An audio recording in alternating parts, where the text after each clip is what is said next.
What up? DJ Clay and this What up? motherfucker. DJ Clay. Psychopathic in this motherfucker. In this motherfucker. Ah, shut up, Carnival Spirits.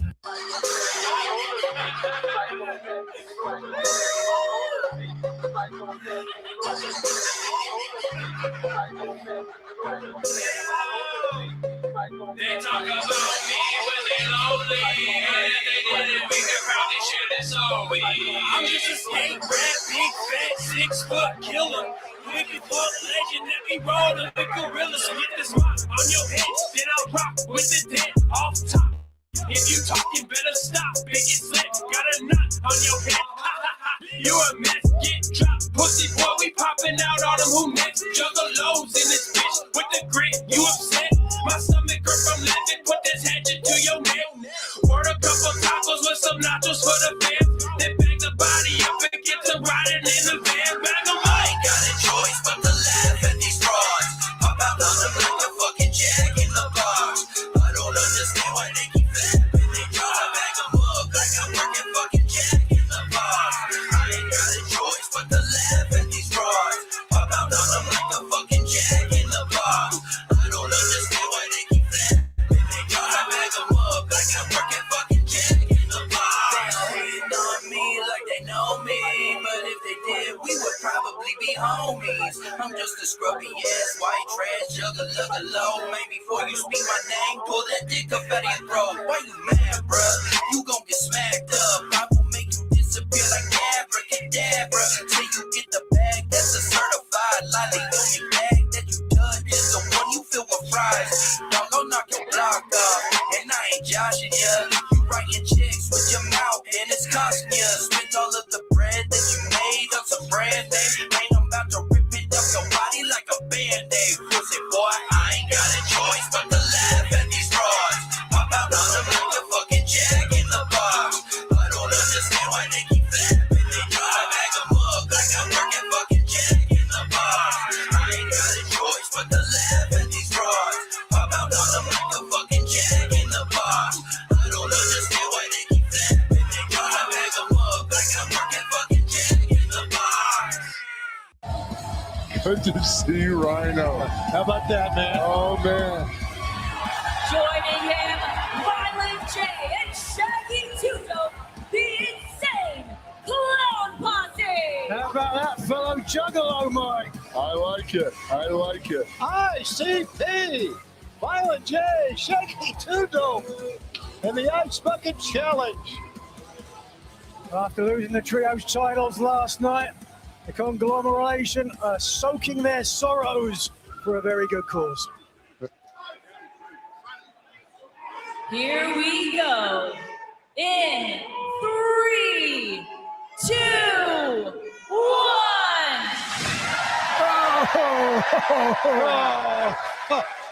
Fans, this is all, of course, about ALS Rebel, of course.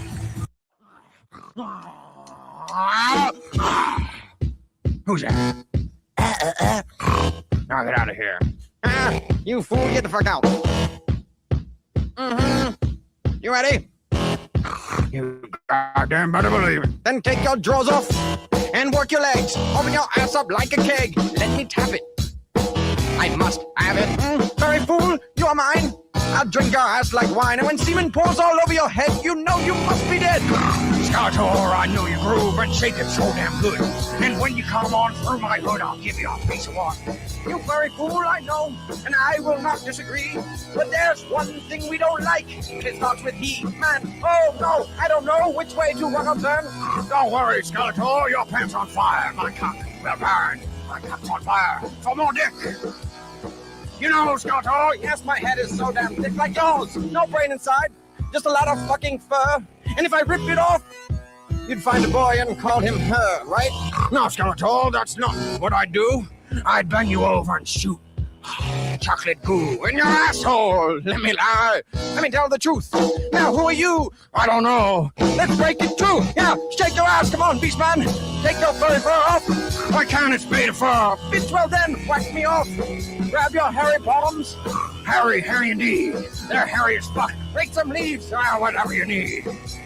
Now we're drunk. We'll be in jail. But I'll rape you, master. He never fails. He's always got my ass on his mind. And it's short back. And when he waxes me, he waxes all night long. And that is that. Now, Beastman, what do you know about taking off your clothes? You're just a slut from down below in Castle Grayskull. Come on. Ah, Skeletor, I saved my legs for you tonight. And if you see my cock, I hope you go and fight. Ah, Skeletor, you made me do some coke. Ah, Sorry, fool. Break dance. Take off your furry pants. Take off your high heels and put them in your ass. Now somebody is tiptoeing and someone just came in. And someone's pretty fat. Beastman's pretty thin. Oh, I've got AIDS. Beastman AIDS, and I'll spread it into every good boy and girl today. Watch me give you cum stains in your jaws. Beastman, watch your mouth. We don't need that language anymore. Cross it all. Don't you want to see me working out?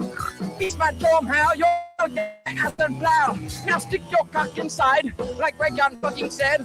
That faggot fucking douchebag only knows how to give head. 2 men, and his face is getting red. Rah! Listen to every day, I fucking said.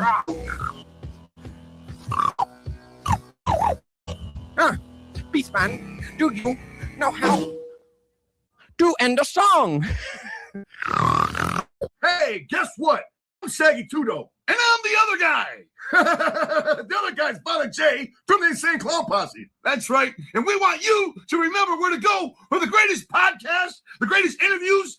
That's right. Right on Carnival Spirits. It's a YouTube channel. Put CARNIVAL Spirits, and you'll get right to it. It's with Scotty Balls Beastmaster and Kelly Green Too Fresh. That's right. Too goddamn fresh for you. Subscribe. Know what I'm saying?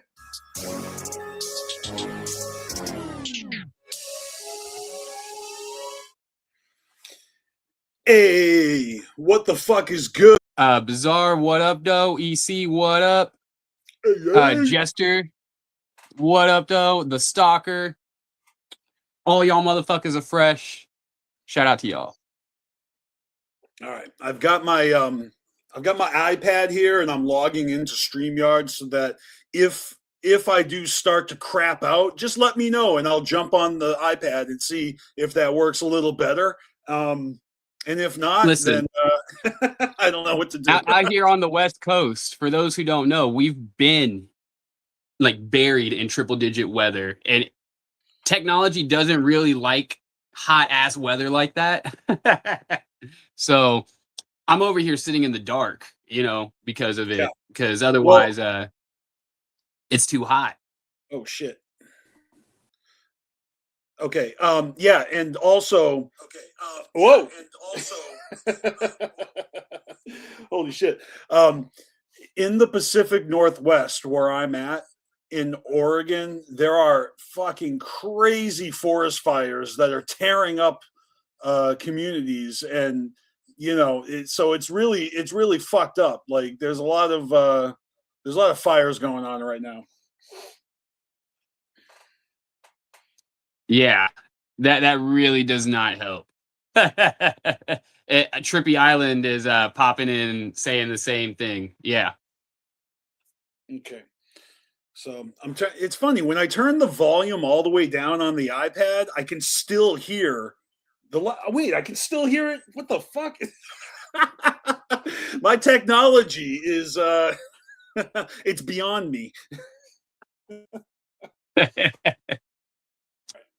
But yeah, man. So what have you been up to? I mean, I know, but I don't think the chat really knows. Give me a second here. I need to figure out how to this thing up. Can you do some little intro for us here? Give me a moment. Yeah. I'm gonna wing it, I guess. I don't fucking know what I'm winging. All right, well, I'll tell you what I'm going to do is I'm just going to close the Safari browser because, God damn it, I can't hear an echo of our own voices right in front of me, even if you guys can't hear it. Okay, I'm good. You good? We good? Yeah, I'm good. Yeah. Yeah, I apologize that I had to miss the show for the past couple of weeks. And yesterday, you know, Callie Green was going to do the show by himself yet again, but because we decided to jug on a Monday, I was able to partake. So thank you for adjusting your schedule, and anybody else out there watching, you're fucking welcome. Yeah, I was gonna go live by myself, but to be fair, I had 3 birthdays this past week, and both Friday and Saturday I had back-to-back birthdays. So going live yesterday, like I could have done it, but preparing for one of these, like it takes some time, and honestly, I need some time to myself. You know, I need to chill, watch some anime. It actually just sounded like you have multiple birthdays, like you were born like more than once, like you were born and then you were born again and then you were born again, like So I'm dying every day, constantly. No, a little explanation. My daughter's birthday was Monday, and then my wife's birthday was Friday, followed by my son on Saturday. So all week that's we crazy. have birthday week, and every single day this week we had a different cake. Well, that's good on you, because I mean, you know, sometimes when there's like multiple birthdays, people like to combine, and then it makes it a little less special, you know, like you got to share a cake and you got to blow candles out together. But that's cool that you guys take the time to celebrate properly for everybody, even if it is like, you know, consecutive fucking days and a whole week of birthday shit. Pacific Northwest, the wrong coast, as they say over in Boston. And yeah, so I'm finally getting the fuck out of here. And I've spent the past couple of weeks lining up a new apartment. I've been on job interviews, and we've been packing up the house. I mean, as you can tell, my bookshelf is not even what it used to be. Those books are actually the next thing to get packed up into tubs. We got these totes that we're putting everything in.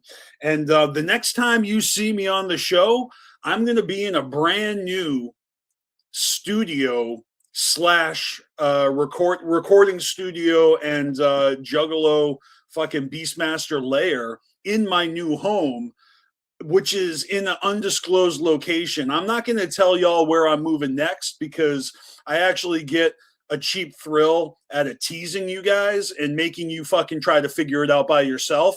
And, you know, so maybe, you know, if you guys are friends with me on Facebook, I'll probably make a post just like I did when I left Massachusetts, when I turned myself into the Carmen Sandiego. Like, where in the world is Torleif James?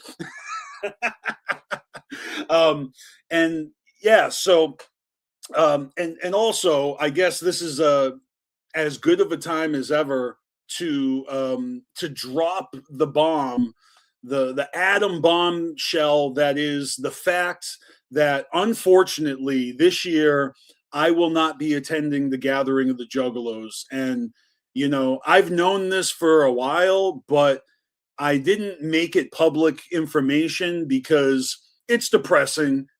I love gathering, you know, but at the same time, I've been to half the gatherings. And, you know, when you do the math, that actually means that I've missed half the gatherings as well.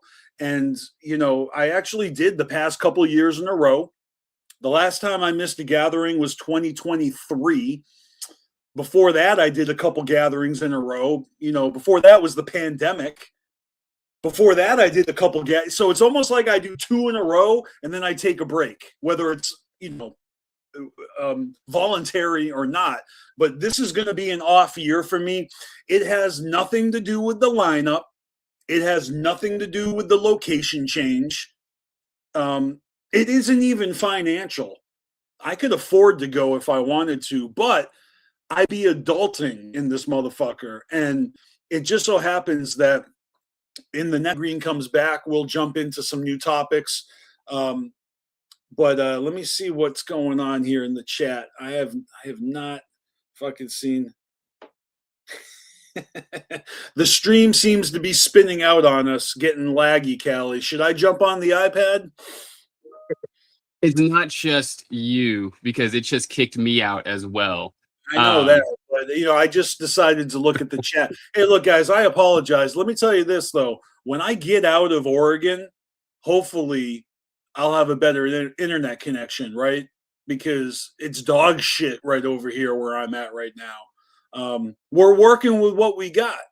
It's really quite honestly out of our control. And anybody who's tolerating our shitty, connectivity issues, bless your heart, man. Like we love you to pieces. We're glad that you're here. We're doing the best we can. You know what I mean? But in summary, I'm moving, and so I won't be on the stream for the next week or two again. I don't know when I'll have my internet set up, but as soon as I do, you better believe that Sunday streams are going to be back on like Donkey Kong, and believe me, I am so fucking stoked to share the new music that I'm working on. I don't really talk about it that much, but I'll talk about it now because it is literally, right here. My to-do list is like record this verse, record that hook, shoot this demo out to this special guest collaborator. Like it's so fucking dope. So, and if you guys want to take any wild guesses where I'm going to be moving, I'll give you a hint. It's not going to be the West Coast, and it's not going to be the same time zone, and I'm not going back to Massachusetts. Okay, so those are your three hints. Other than that, I'm keeping my mouth button lipped, and all will be revealed in due time. Honestly, it's none of your fucking business. Maybe I'll never tell you where I move, but I'm gonna be here on Carnival Spirits. That's for damn fucking sure. And that's all that fucking matters, right? Right. Which, hey man, look, I'm probably gonna move at some point as well. I don't know when, but me and my wife, we like to move a lot. So we've been in Vegas for a while now. Honestly, though, I hope that I have a chance to visit Las Vegas before you move, because I've never been. That's actually one of my bucket list locations in the United States. I've traveled all over the United States. I've never been to Alaska. I've never been to Hawaii. I've never been to Las Vegas. And it would be a shame if I finally go there and you left, because I'd like to kick it. You know what I mean? Oh, for sure. Yeah, no, I have no idea where we're gonna move, but probably away from the West Coast. Like that's how it's feeling. You know what I mean? We've been on the West Coast for quite a while. We did go south to Texas for a week or so. And, that didn't work out. Dude, Texas is fucking hot. It is hot in Texas. Oh my, it's probably hot where you're at now. But when I was in Texas for the Juggalo Island, for the Ultra Live Monster 5, holy shit balls. My fucking face was melting off my fucking skull. It's so hot in Texas, bro.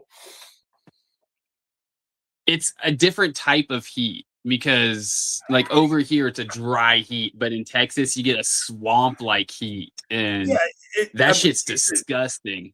I don't know why that expression makes me laugh. It's a different type of heat. It's like the devil's asshole. Fucking just. But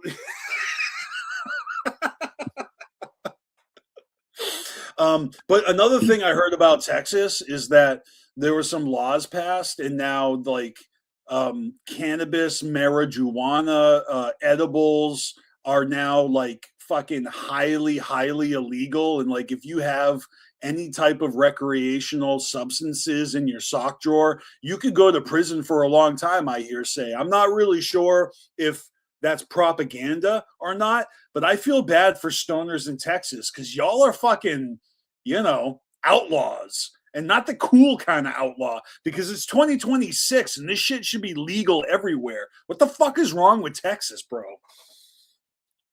You know what? It's actually not as bad in Texas as it is in Indiana. Okay, well, as long as there's a shittier fucking state, I guess you got that going for you. Yeah. Which, by the way, I'm gonna tell you, it's not as bad as they're making it seem. There is some propaganda there. Okay. I know Yeah, some I mean, people I in saw Texas one- that got caught up with some stuff like within the last like year, and on some intent to sell shit, and they're chilling. All right, well, and they're a well, repeat offender. So at the end of the day, I saw a video. People be making videos. People love to talk. People love to talk into their cameras. People be going viral for talking that shit. I don't know. We're doing it too. right. I'm not an expert. I'm not an expert by any means. I am not even a connoisseur. Okay, like if I smoke some like Berserker 187, like not only is some stranger gonna die, but I'm probably gonna have like a fucking micro fucking panic attack. You care? You actually care? Oh fuck, man! Oh, someone's dying. This is so good.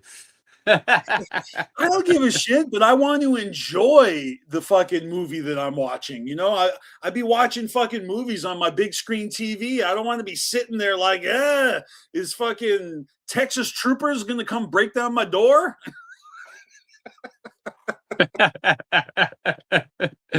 Right.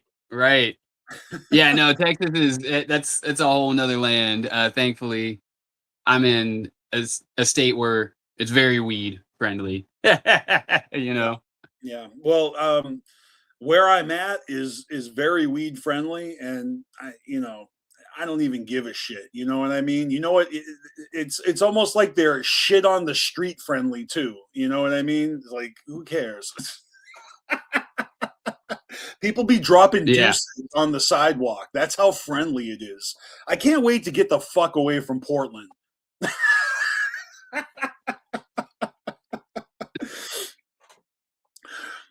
Listen, every day, whenever I wake up, I have to dodge homeless people to go to my local McDonald's to get my wife's coffee in the morning. Yeah. I feel that every morning. I mean, it's an epidemic, it's but anybody out there, I hope you guys are housed. I hope you guys are well. I hope shout you guys out to the Jug that be living out here underneath the fucking streets in the tunnels. I see you around with your big fucking KMK fucking tattoo on your stomach, pushing your shopping cart with your fucking dog on top of it. Hey, you're right. It's a fucking epidemic out here. The West Coast, reasonably so, has so much love for KMK. I feel like the further east you go, the more critical people are. Like, I think you could call it like a hometown appreciation, right? Like these are our people, because they probably were aware of them, or at least seeing them in concert way earlier than anyone else. You know what I mean? I just noticed that people on the West Coast, I see Juggalos talk, I see Juggalos talk online, and it's always West Coast Juggalos that are like, oh, I've been fucking a cottonmouth king. And it's motherfuckers on the East Coast, unless they're fucking cool party animals. They're just like, fucking KMK isn't anything like it used to be, man. Listen, coming from someone who lived up the street from D-Loc, yes, his area where he immediately lived has got crazy fucking love. Like, it's all people like between our ages, though. Like, anything like younger than our age has no clue what the fuck's going on. But that's because you see all the bros everywhere. D-Loke is starting to look a little bit more like the Crypt Keeper each year, and he's got motherfuckers like you in his fucking bushes. Listen, I just so happened to live around the block from him. He just so happened to post a music video with his location. And you're like, oh shit, there's my mailbox in the music video. I'm like, oh shit, there's that truck that I drive by every single fucking day taking my wife to work. You know what I love about when you interviewed D-Loke and you actually told him that, and you're like, oh yeah, that music video. And it took him a while to realize. He was like, oh wait, you mean you recognize the hood that we filmed it in? And you're like, yeah, I like live around the corner. You started name dropping fire hydrants and shit.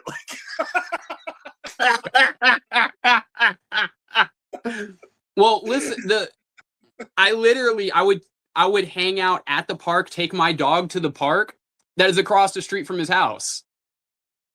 So it just is what it is.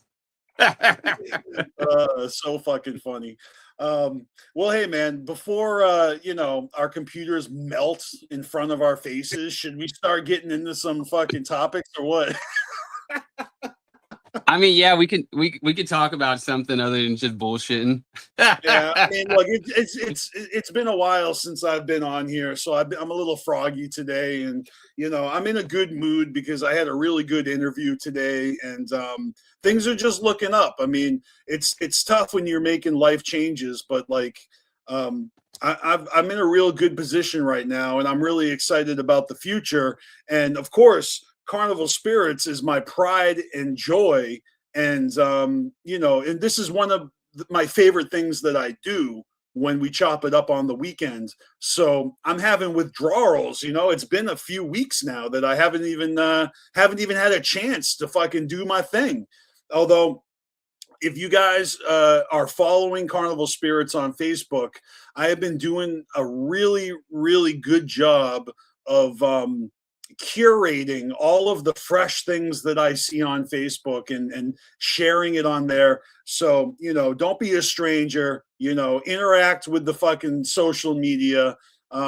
I mean, lately I haven't even been on Instagram. I've been focusing on Facebook because I'm an old head, and that's what old heads do. I don't have a TikTok. I don't have a Snapchat, but I be on Facebook, and I will sign up for MySpace when that comes back, because I hear tell that's coming back real soon. Listen, I'm so old school. I have no social media. Well, no, honestly, that's not a bad thing. But somebody's got to be a fucking admin for the Carnival Spirits handle, man. No one else is doing it. No one else is doing it. But I have a lot of fun because people be fucking wilding out on Facebook, and you guys probably know more than I do, but I've been paying attention, man. I seen the drama, okay? I seen the fucking the infighting and the fucking finger pointing and the fucking just the fucking drama, the drama that you guys fucking stir up. Holy shitballs. And then of course there's the fucking travesty of the fucking gathering, making changes and not being the same. It's really tough out there for juggalos, especially if you enjoy getting shit thrown at you and octopuses and all that shit. So, you got to roll with the times. You got to evolve, and sometimes you got to get things taken away from you so that you can actually realize like what you had. You know what I mean? I don't know. Right. So I very much do. I lots of plans. Sometimes plans don't come to fruition. Sometimes they do, but sometimes at the gathering, the seminar is like just a fucking bullshit podcast where they just sit up there with big teddy bears and they try to give you love advice and shit. I mean, sometimes they bust out with a fucking unannounced fucking inner city posse concert with Trey Pound filling in for John Kickjass. I was at that gathering and I did not attend that seminar. That's how much of a juff I am. I was as juff at as it that gets. gathering. I was at that gathering, and I did not attend that seminar. And but that's why you go to the seminar, because it's like a box of chocolates, right? You never know what you're going to get. Except this year, we know that we're not going to get a seminar because we have officially had our fucking wrists slapped. Okay, it's not worth it anymore. Fights, the trash fights, people getting hurt, and again, I'm not fucking scolding you guys. Don't shoot the messenger, okay? What I'm saying is that it is true that people take things a little too far, and on the flip side of that coin, there is a reason that tradition started, the trash fights before the seminar. It's because ICP took forever to show up to their own damn scheduled seminar. And, Juggalos got restless. They're sitting there shoulder to shoulder, waiting patiently, like obedient fucking elementary school kids, crisscross applesauce, waiting for the fucking seminar to start. And eventually it became like a fuck the front, people throwing shit from the back, and then people in the front going fuck the back and throwing shit, and then it's just like back and forth and back and forth. And that's when you get these dickheads that think it's cool to start throwing things that'll actually injure people, or start throwing trash or piss balloons or octopuses, or it's like we actually can't have nice things. Even if you get your life together, if you gather with enough juggalos, there's going to be somebody who ruins it for the rest of us. And it's almost like this one-upmanship mentality where it's like, oh, this year I'm going to be the fucking grossest, rudest dork in the whole fucking gathering. And I'm going to throw this shit and it's going to fucking hurt somebody. You know what I mean? And it's not worth it anymore.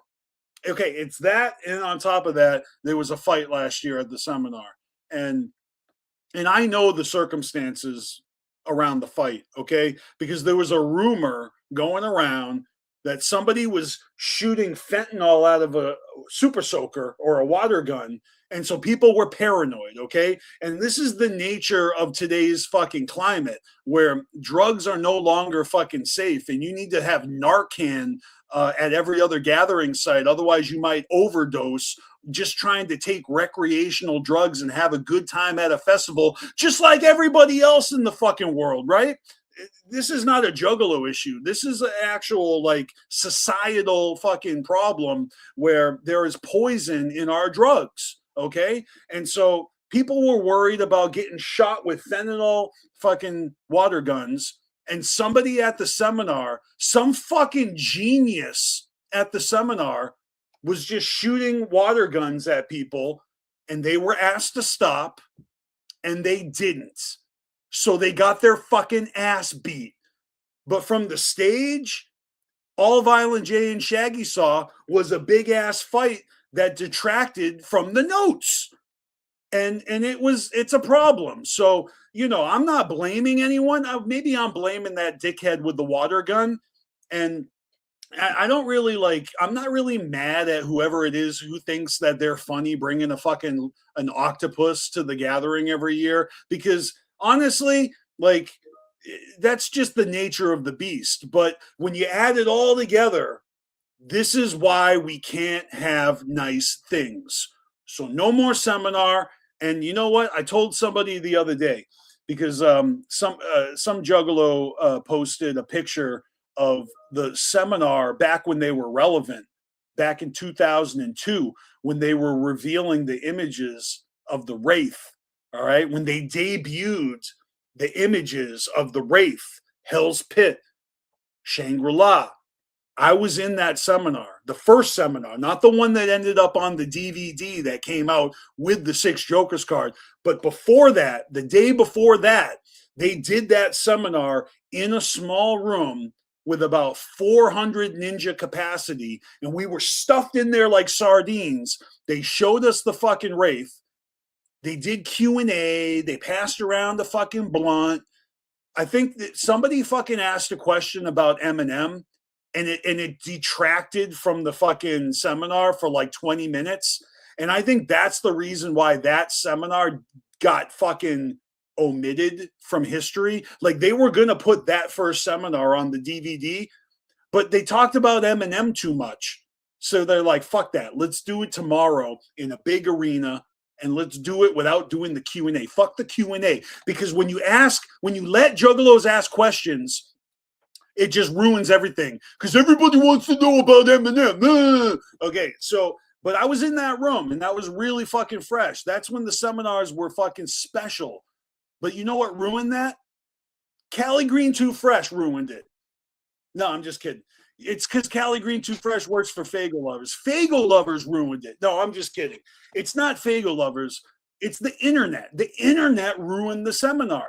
Because every time I couldn't go to a gathering, all I did was look at the fucking summary recap on Fago Lovers the next day, and I got all the information I needed from the seminar. You don't even need to go to the seminar anymore. Okay? The seminar is not necessary anymore. And so they don't need to do it. We don't need to see it. And I don't need to get hit with fucking piss water balloons. Like, fuck your octopus. It's not important. We're going to survive. We're going to persevere without the seminar. But, it is the end of a long-held tradition, and it is kind of sad, but at the end of the day, maybe they'll bring it back again. We just need to have a fucking timeout, all right? We're in timeout now, okay? And see if you guys can be in your best behavior. They probably didn't want to fucking ruin their relationship with this brand new fucking venue that they're going to in Missouri. And maybe that's the new home of the gathering. I don't really know where they stand with Legend Valley. I know they don't like Haven Rock. So I don't know. I don't stand with Legend Valley. Yeah, what's the future of the gathering? Who fucking knows? Who knows, man? When it comes to Legend Valley, what happened was, I think it's like a high fire risk zone or something. So there's like new laws that they had placed, which made insurance rates ridiculous to where it was not even affordable anymore. So we're not able to do Legend Valley because of that. I mean, all the red tape and all the handling, the business, like behind the scenes shit that Jump Steady has to go through with the corporation, Ninjas in Action to run the gathering. Everybody takes that shit for granted. And every time you fucking blow up a fucking porta potty or destroy a stage or whatever the fuck you're doing, if you're being disrespectful to the grounds and to the staff and to the artists, if you're throwing full cans of beer or soda pop at fucking Method Man, you're a juff, okay? But, I'm not here to fucking regulate, juggalos at the gathering. When I go to the gathering, I'm having a good time. And, it's really hard to not have a good time at the gathering. It is possible, though. It is possible to have a bad time at the gathering. But it's like cold pizza. Even bad pizza is pretty good. You know what I mean? Like, the gathering is so fucking fun. But let's be real. Like, what would ICP be talking about in 2026 at their seminar? We're going to be talking about Wacko the Kid. Yeah. And where are Jugs right now with Wacko the Kid? It's very hot and cold, right? And it's known that it's very hot and cold. We also have like the fight that had happened last year, which regardless of, what had happened, it fucking happened, right? Yep. And, issue after issue, Shaggy keeps talking about these fucking porta potties. Please, people, don't be tagging up these porta potties. I know. If you do, you do. You know what I mean? Like, I get it. I've done this shit too, but it's creating issues within our community at this point, right? It didn't used to be an issue probably like 10 years ago, whenever maybe things were a little different, where it had some more money coming in. Like, but these days, look at the Gathering lineup. It's not what it used to be, right? We're not having as much money going in. Why do you think this is? Yeah. Up next, boom, we have Ramirez. He dropped a project. I haven't got a chance to listen to this one yet, but I'll get around to it. Lil Darky just dropped a new album. I just saw some promo for this. It was looking pretty fresh. He did like some animated music video shit. But yeah, shout out to Lil Darky. Up next, this one right here. This is Curb Lagoop.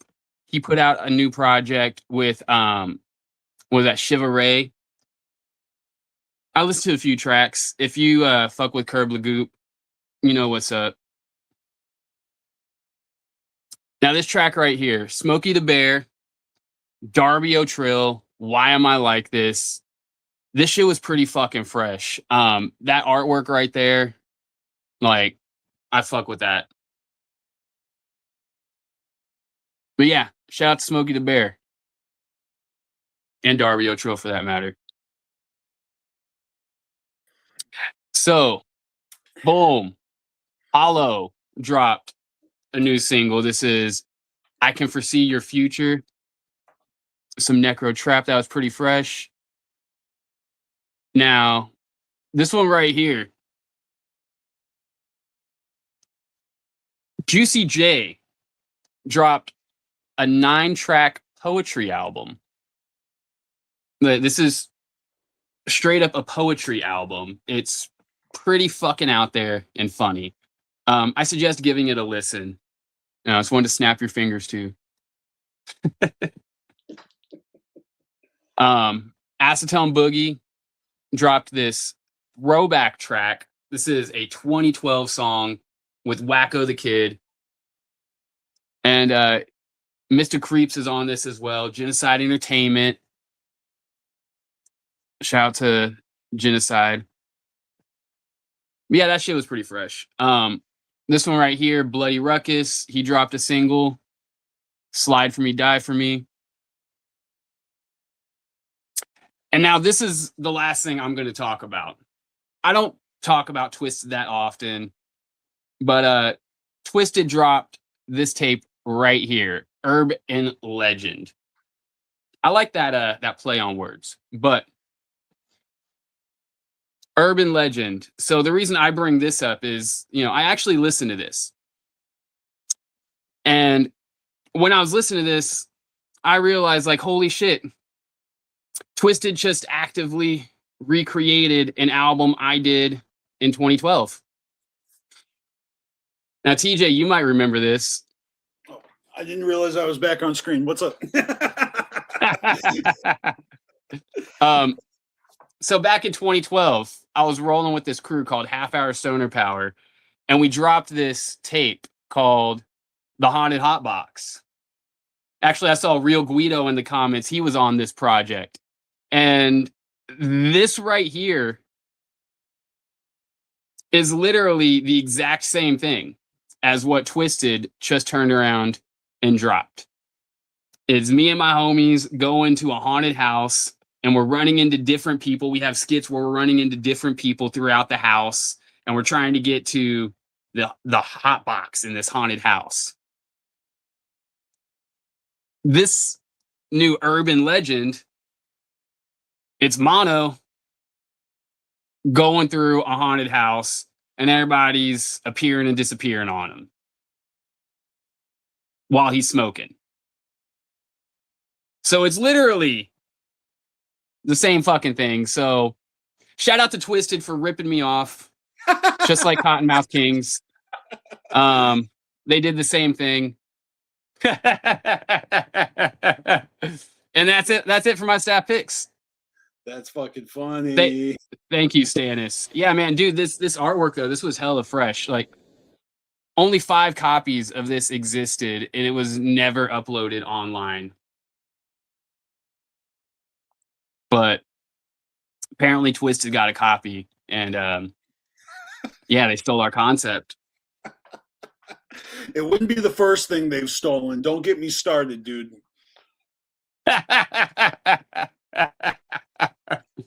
Don't get me started. They stole my homie's artwork at the Gathering back in 2002. It's bullshit.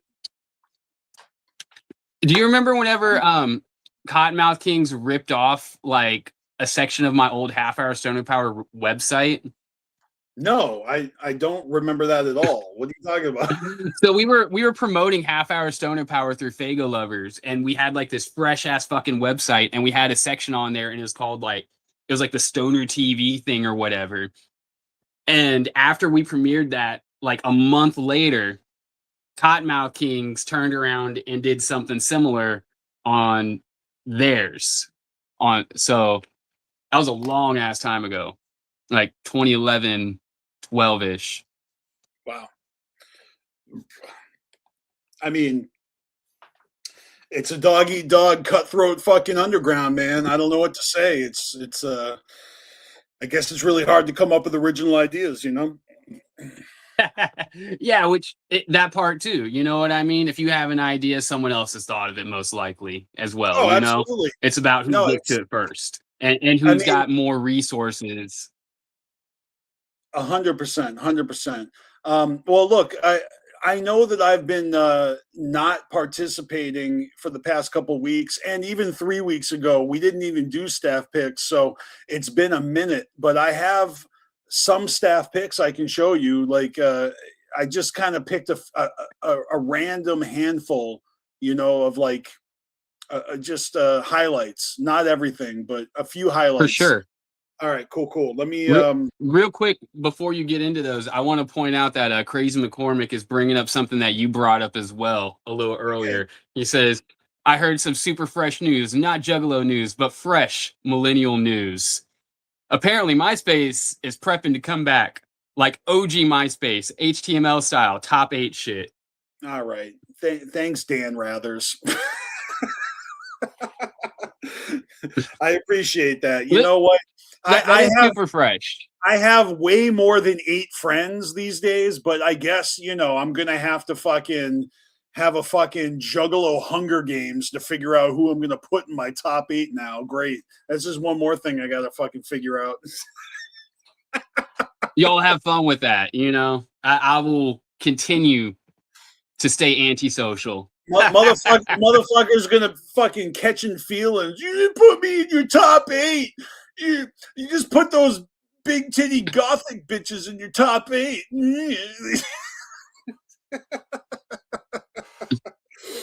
Yeah, my top 8 back in the day, it was all mostly bands. There's like 1 or 2 people, you know. Yeah. Like my future wife was like number 1, and then there's like the rest was like just whatever I was listening to at that time. That makes sense. I don't even remember who I had in my top 8. I think I had a little rotation. You know what I mean? Like I showed a little love to different people. It's probably based on who was showing me love, because when I had MySpace, that's when I had Dear Joe and Joey blowing up. So over the course of like 2006, 2007, I was getting like, you know, 50, 75,000 fucking plays on Dear Joe and Joey. And, you know, I was definitely returning the clown love to everybody who was showing me clown love. So, right. Yeah, MySpace was the shit. I 100% like cut my teeth as a fucking MySpace rapper. When it comes to MySpace, that's where me and my wife first started connecting. we had met because I worked at Universal Studios, the Hot Topic on City Walk, and she was one of my repeat customers. But we had never talked outside of that. And then she saw me on MySpace, and she hit me up. She hopped in my DMs. Well, I'll tell you a fun fact about MySpace. I didn't know what MySpace was until my my old college roommate hit me up and was like, "Hey," because he was in a band. He was in a really cool band called El Rancho, and so in that band, it was like I was friends with everybody in that band. The drummer is my homie Ripper, who helped me make Dear Joe and Joey. It was his recording studio. It was his 4-track. He helped me engineer and produce Dear Joe and Joey. Okay, and then my other old roommate was the guitar player and the lead singer, and he was the one who filmed my college speech video that I did in college.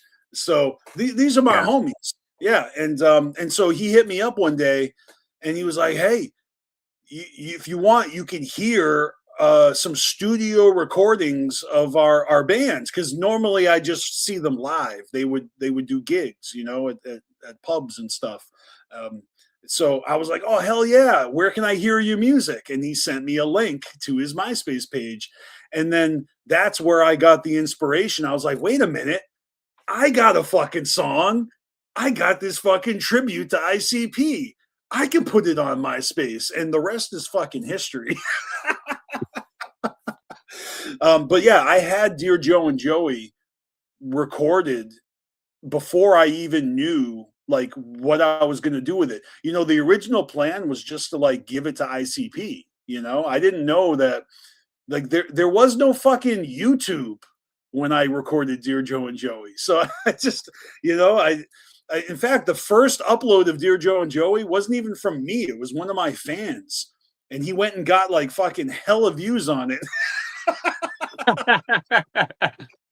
Anyway, yeah, it'll be cool to get back on MySpace, and fuck around with my top 8, and I guess I'll re-upload some new tunes up there when I get my new album made. But I'm gonna give a shout out real quick to SX, who was always in my top 8. He was a juggalo out of fucking Dallas, Texas, and he was in this band called Stupid Ugly Stick. They made Nintendo Core music, and he went on to be a solo artist under the alias Two-Headed Cat versus Unicorn Octopus. Really good names. Yeah. Yo, just one last thing. Tom is going in the top 8. So my homie's band El Rancho, their best fucking song was called Hippie Catapult. I'll let you guys try to imagine what that song was all about. Hippie Catapult. I'll give you a hint. They didn't like hippies.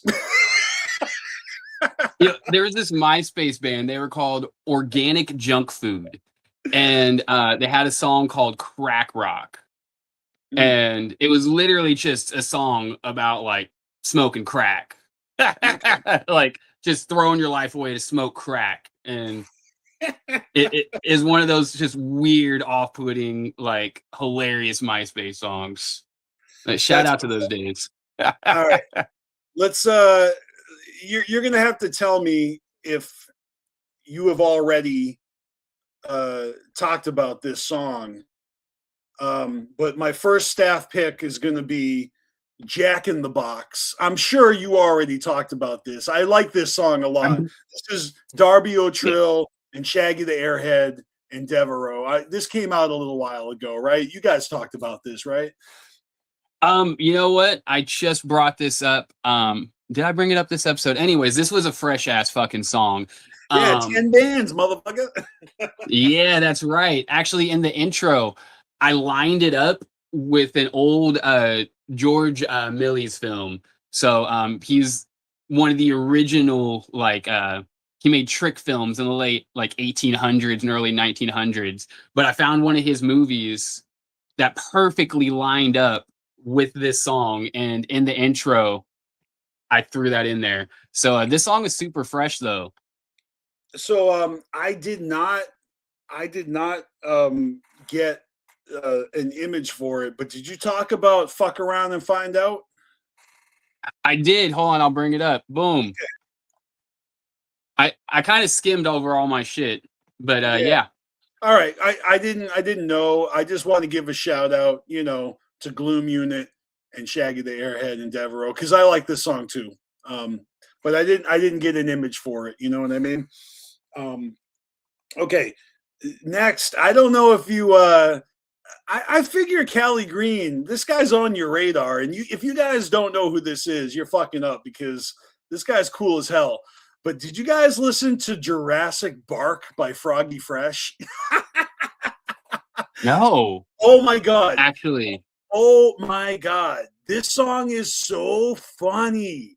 Froggy Fresh is so dope. I saw Froggy Fresh perform at DCG Con in 2018 in Denver, Colorado. And I didn't know who he was before that. He's been on my radar ever since. And I'm just saying, this song is fucking comedy gold. Jurassic Park. It's about making dinosaur dogs. You really, really recommend this. I mean, obviously, I recommend every song on my staff picks, but I mean, you got to check it out one time. Even if you don't think you are going to enjoy it, you probably are going to enjoy it. This is a really fucking funny song. You know, Froggy Fresh is someone who's been off my radar for a little bit now. So thank you. Yeah. I mean, I remember seeing him post about like, I mean, look, you know how it's a point of contention. You know, we're living in a time where AI is in its infancy and, you know, people are kicking back against it. But at the same time, like, for example, you know, Clockwork E drops an AI, you know, animated video. And, you know, Kyle Combs, you know, he's speaking out on all the hate he's getting. But he's articulated that, you know, find me a human being, an animator who's willing to do this on a budget that we can afford, and we'll hire him. It's not happening. So he did what he had to do. And you know what? It's a fucking creative endeavor. And, you know, and other people that fuck with AI heavy, and I'm not talking about like a flyer for our YouTube show. I'm talking about like AI videos and fun fan fiction, you know, all this shit. It does take a little bit of extra creativity and work. And, you know, it's not just fucking, it's not as dumbed down as some people make it out to be. I would challenge people to actually use it intelligently. But anyways, Froggy Fresh was also like working on you know, making like videos with AI because he has to, because if he doesn't, he's not going to be able to do what he wants to do. And I have sympathy for that motherfucker and anybody who's trying to who's trying to be creative in this time. You know, it's kind of exciting because who knows like where it's going to lead, you know? Anyway, I mean, well, if you think of it like this, 100 years ago, we were just introducing like movies, right? Like we were just really like getting the ball rolling with talkies at this point. That was what was going on 100 years ago. And look where our movies are right now. We were just talking about the new Spider-Man, you know, like it's like, you know, the fact that some people, you know, dabble in AI, you know, I'm trying to fucking show this on the screen, right? Crazy McCormick using AI for thumbnails and music. All right. Very honorable for you to not use it for world domination and, you know, I guess like anything racist, but you know what I mean? It's like, are there good uses of AI? Are there bad uses of AI? Yeah, I mean, people were worried about deep fake, right? Like you see a video and it's like President Obama and he's saying something, but it's not really him and he didn't really say it. And it's like, oh no, we're all going to be bamboozled. Well, honestly, like I don't believe anything I see and I only believe half of what I hear. And it's all because of the fucking technology spiraling. And you know what? We're okay. We're all still alive. I always associated AI with the emergence of memes because when memes became a thing, I, as a graphic designer for over 25 years, I went to school for it. I have a BFA in visual communication, and it is a no-no to steal other people's images and to repurpose them as your own. And yet motherfuckers just take screenshots and images and they put captions on it and they share it, and everybody gets a lull out of that shit. And it's like there was this gray area with memes where it's not, you didn't create anything. You just repurpose things that already existed. And that's kind of how I see AI. You know, it's just people expressing themselves. And I'll tell you, AI looks a lot better than the fucking dumbass fucking stick figure fucking stupid ass fucking memes that were coming out 20 years ago. You know what I mean? Listen, I had fun making memes back in the day, you know. But well, I think people have a lot of fun making AI art as well. So I'm just saying, like, I do. But it strikes a nerve with people that are true artists that like bleed and sweat and cry over their artwork. And you know, there's a certain feeling of maybe inadequacy, right? When like an AI image gets like 1 million views, and then somebody who like really suffers for their art is not getting traction, and they feel like it's not worth it. I mean, I've seen artists really kick back on AI, and I don't know how I feel about that, because I am an artist, but at the same time, I've never been mad at someone for making a meme. Like, I've never confused a fucking memer for a real artist. So, yeah. You know what I mean? Like, yeah, you know, I think what it comes down to is like people kind of feel like, I'm not going to say they're jealous, but it is kind of like, it's frustrating because this does take away a lot of like artistic style jobs, right? Yeah. But at the same time, like what Kyle Combs is saying, find me someone that can do XYZ on this budget. And, you know, like with our flyers, right? And everything that we do, right? That takes time. And whenever you're actually graphic designing, how long does that take, Beastmaster? How long did you spend like fixing the AI flyer that I put together? Like, this is a prime example, right? Like, I'll tell you right now, I spend too much time on graphic design. Like, I have wasted years of my life that I could have been socializing or getting laid.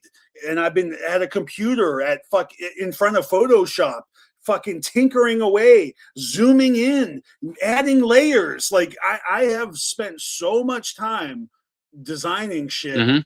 Yeah, and so there's it's bittersweet. But I also want to say, was Brother Lynch Hung ever gonna hire a fucking artist to make those sweet fucking little short films that he was putting out? Yeah, I don't know if we're going to see any more of those. Anyway,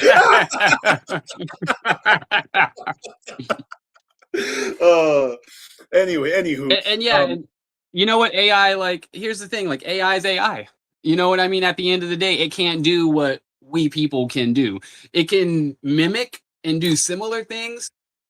But if you're actually worried about, like, I mean, there's no reason to worry. It's not taking away our jobs like that, you know? And if you are really good at your craft, like you are an artist that does digital art, draws, whatever, and you are really good at your craft, you're going to find people to buy your shit, you know?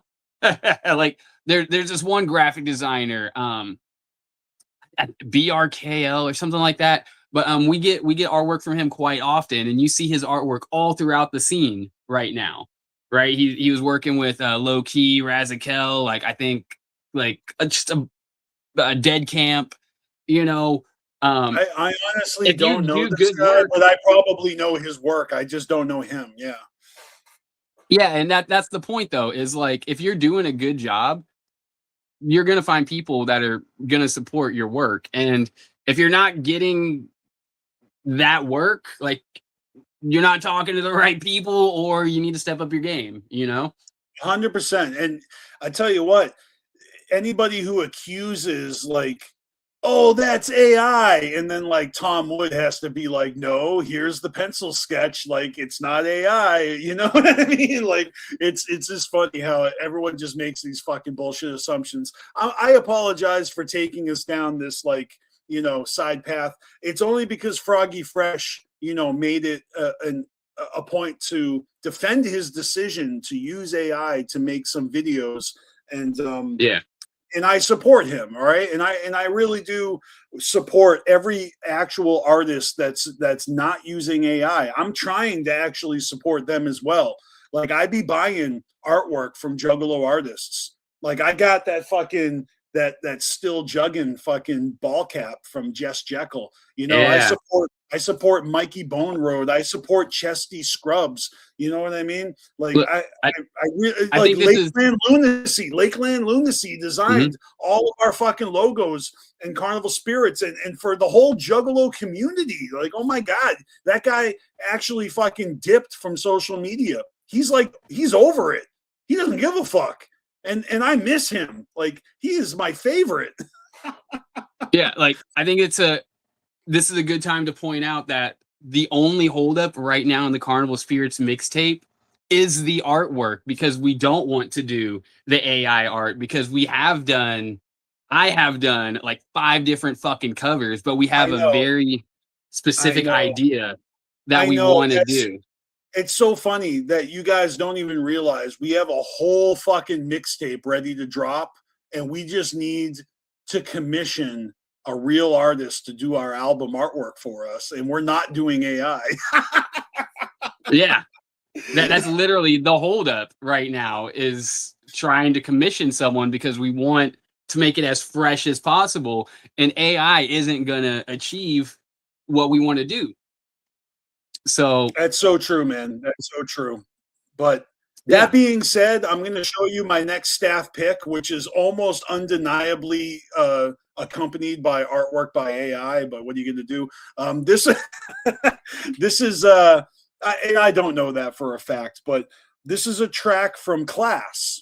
You guys know Class, old school Juggalo, and I have to assume that this has got to be some sort of like religious song, because it says it's sun's up, nothing but the blood is the in parentheses. New track from Class that dropped recently, and then we got real quick. Sorry. Is Class still LSP? Well, look, you're asking the chat because I don't know. Okay, Class is not really active on social media like that, and he hasn't been active. I mean, we can address the elephant in the room. No, yeah. He's not active as much because Boondocks got caught fucking his wife. Yeah, I know, but that's what I'm saying. Like, look, we all know what's up, but I don't know what's up. Like, but all love and respects to Class, man. That shit's fucked up. But I'm just curious, because I was on like LSP's website recently, because you know I've been on the hunt for a new hat, and I thought all of his merchandise was like clearanced the fuck out. And that was just this like within the last few weeks. So I was just wondering if anyone knows, is Class still LSP? Because last I checked, like pretty much all of his merch is clearanced out on Gore Hop Shop. I was not aware of that, and I'm not really the one to ask. Like, I've been trying to keep up with all of my favorite underground rappers. I've been following Scum. I've been following Smalls One, right?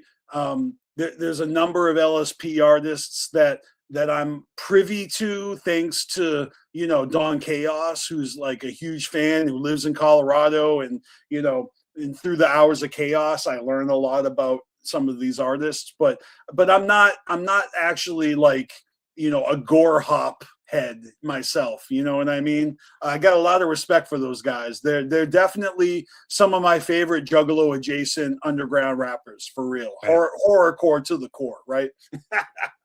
Shout out to Super Nugs who just found out that bit of information about Boondocks in class. Look, for the record, Boondocks, his profile image is him making kissy faces with Class's ex girl, and Class actually fucking replaced that hoe with like an even hotter chick. So he's doing okay. Don't feel bad for Class. I'm just saying, his new girlfriend is fucking hot. Like he's doing okay for himself. And you know what? He makes great music. I really respect Class. And if that happened to me, you better believe I would have bounced as well. Like, you know, fuck Underground Avengers. You know, Class came to LSP at such a weird freaking time because he joined the label right before Gino passed, like literally right before. And he was also in the middle of doing something. He was dropping a song a week, every single week for the entire fucking year. I remember that. I remember that.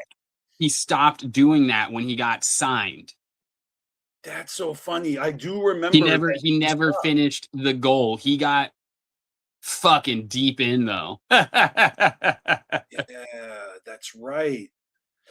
Yeah, you know, I can't even front. Like, I don't know the man as well as I'd like to. Like, I've met him at the gathering. I've said hello to him a number of times. The first time I saw Class in person was in 2007, and I saw him at Cave and Rock, and I recognized him. Like, I knew who he was. And I'm going to be honest with you, I was shy, and I didn't even approach him, but I was like, I know that guy. First time I met Class, he tried picking up on my girl. And it's the only time I've met Class. So Jesus Christ. Oh, yeah. I did not expect that to come out of your mouth.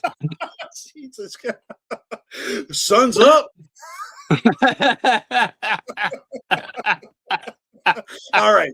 That being said, can we move on to the next man? Because this is actually a good homie of ours. This is Bridget Bites. She's a friend of the channel. She is the mastermind behind the Juggalesque troupe that performs at the gathering. Super fucking dope. All right. And she started making music not long ago. This is actually a full album. There's 9 tracks. It's called Bridget in Wonderland. If you guys don't know, go check it out. Show some love. I mean, this is one of those situations where I don't care what she puts out. I'm going to fucking support the homie. You know what I mean? Because Bridget Bites is cool shit. And, you know, she's down with Team MUJ. I love all the Midwest United Juggalos. Everybody in their clique and all their homies, like, they're good people. And I've partied with them. And Bridget Bites has been on the Beastmaster show. So check out her new album. It's called Bridget in Wonderland. I'm sure it's fucking fire from beginning to end. I haven't actually heard the whole thing. I've been hella busy, but I wanted to make sure I included that in my staff picks because it came out recently. And then here's a track. Let me just make sure I'm pronouncing this motherfucker's name properly because I actually only discovered this guy earlier this year when I attended the Fago Gang or Don't Bang tour in the Pacific Northwest. When the Fago Gang tour came to Washington, I drove hours to see it. And one of the openers, like not on the tour, but just, you know, the opener on that tour stop is an artist named Eric Acebo. And he was really damn good. And I started following him after that. And so he dropped a track just, let's see, how long ago? It came out on July 25th. It's called These Days. It's very chill. You know, I wouldn't say this is wicked shit, but this is hip hop. And I definitely recommend checking out Eric Acebo. That's like Acebo, like Acebo. really cool dude, and I enjoyed this track a lot. It's called These Days. Let's see, what else do I got here? Shout out to the homie D-Mize. He got a track with Danny Dollars called Moist, and you know, truly on some Juggalo shit. Everybody knows the word moist makes a lot of people uncomfortable, so you know they're doing their job, you know, making people uncomfortable with this track called Moist. That's really all I have to say about that. But shout out to Demise. That's another homie, and that's it. That's all I got, man. Like I really didn't. I'm really not going to go down. I have a lot more that I kind of skipped over, but you know what? We'll get back in the flow, and I'll do my due diligence and make up for it, and show love to all the artists putting out new music in the future. But you know, to keep it moving, I think we could probably go to the next segment. You know, those are just a few of the homies I wanted to show love to. Ooh, hell yeah. I think we should do some tour time. Okay, tour time.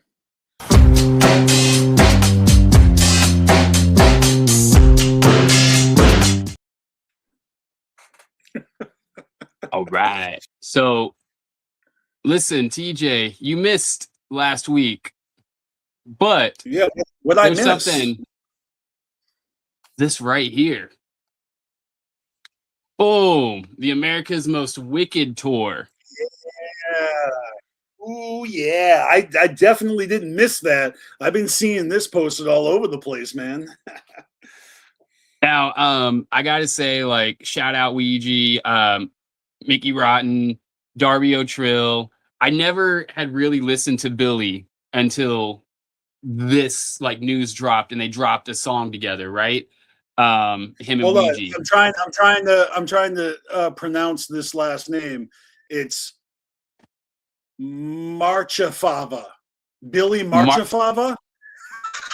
Yeah. Yeah, we'll roll with that. But not listed on here is the homie Gloom, who I always got to show love to. He is like the opener. And man, I fucking love Gloom. Like that guy's been getting so much fucking love, and it's fresh because, you know, I discovered him like, and I like hit him up. Like, you know, I made that post on Fago Lovers, right? Like when I discovered him, I was like blown the fuck away. But then after making that post, it kind of had like the Kung Fu Vampire effect that Fago Lovers had, right? Where one day Scotty D posted Kung Fu Vampire and he started to blow up in the jug scene, right? I mean, you interviewed him in the tunnels, and then he was on Team MUJ, and then he was on fucking what's that show called? Juggle Ohio, and yeah, I see him everywhere. Yeah. He may or may not have a song with Ouija in the cut. Nice. Purely speculation. I don't know anything. Yeah, this may or may not be real. Bullshit. Right.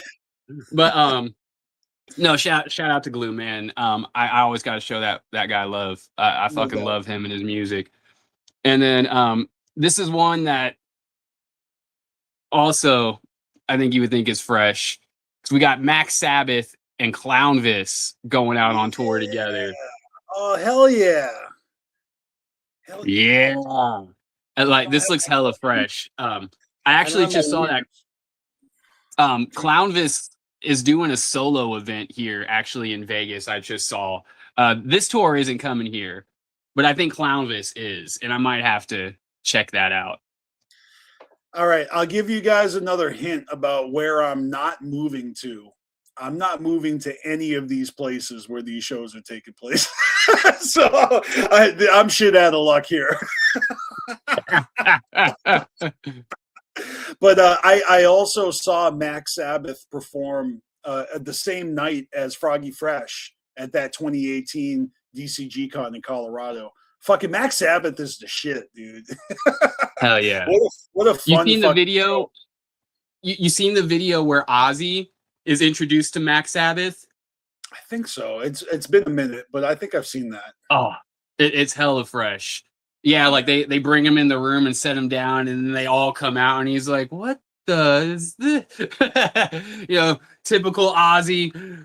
It's so fresh. Have you But- seen the fucking the back and forth of shit talk between Roger Waters of Pink Floyd and Ozzy's son Jack? Like basically, Roger Waters of Pink Floyd has come is a out douchebag. and thrown fucking Ozzy under the bus and just like dragged his name through the mud and just a complete piece of shit in his 80s. Like Yeah. I'm the biggest Pink Floyd fan out there, and you know what? I give a lot of credit to Jack Osbourne for actually like going on a podcast and showing empathy towards this motherfucker for being so tone deaf. Tone deaf to fucking talk shit about Ozzy Osbourne, who like before I discovered ICP, I was like a juggalo for Ozzy Osbourne. I was so into Ozzy and Black Sabbath. That was my whole personality for like 2 years before I became a juggalo. Yeah. Anyway, Listen, Ozzy's Ozzy. You know what I mean? And talk yeah, all the I shit know what you you're want. talking about. You cannot fucking stop his shine, even in death. You know. I mean, someone's jealous because when they die, they ain't getting a fucking celebration from their birth home. Yeah, no one's gonna be like, "Oh, wish you were here." Yeah, that ain't happening. Nobody's putting a farewell like show together for you. Sorry. No, nobody's making the fucking AI hologram of you so we can actually fucking have you in our fucking living room and chop it up with you or whatever. Go to a museum and fucking ask you questions. Like the Prince of fucking Darkness, man. Like Ozzy fucking Osbourne. Like you ain't him. I'm sorry. Hey, I know that this happened just recently, but like the 1 year anniversary of Ozzy passing has been dubbed Ozzy Day. I made a whole post about it on my Facebook. I shared the fact that this is actually my third tattoo I pulled from the No Rest for the Wicked album. It was like the image behind the CD. Yeah. And that's what I literally got this tattoo out of my love for Ozzy, and even my Batman tattoo, because this has like a triple meaning. First of all, Ozzy has a big bat tattooed on his shoulder, and so does fucking Nikki Sixx of Motley Crue. And so my love of Batman, Motley Crue, and Ozzy are all tied in here on my fucking shoulder. And then the other shoulder is, of course, my actual, real, true love, the Dark Carnival. Oh yeah. Shout out to all right, Ozzy. What else you got for tour time, motherfucker?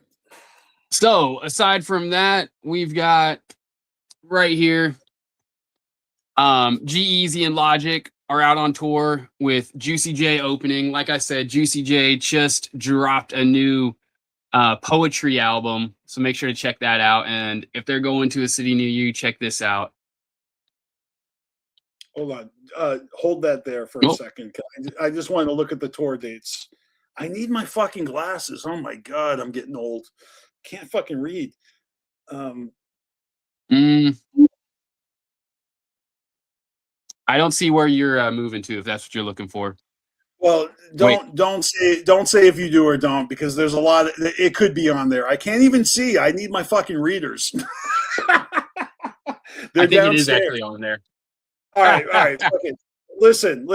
Next time I go down to grab a beer, I'm gonna grab my glasses so I can fucking read these tour dates. Oh god. For real though, I can't stress enough. If you guys have not checked out that Juicy J album that he just dropped, it is fresh. What's it called? What's the album called? Hold on, let me bring it back up.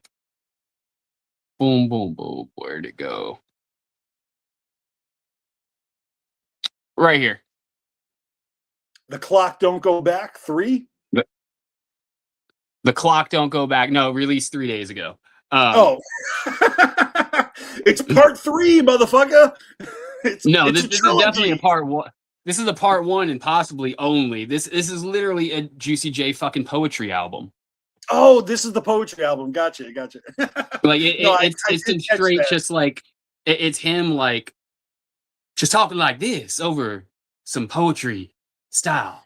Dude, I He- actually fuck with that. Dude, I got this CD. It's Jim Morrison doing just poetry to like random Doors music, and it's called American Dream. Or come on, somebody in the chat help me out. You know about this album, the Jim Morrison talkie album, the spoken word album? It's fucking dope. If you like the Doors, if you like Jim Morrison, and I do, and I love the movie with Val Kilmer. Rest in peace, Val Kilmer.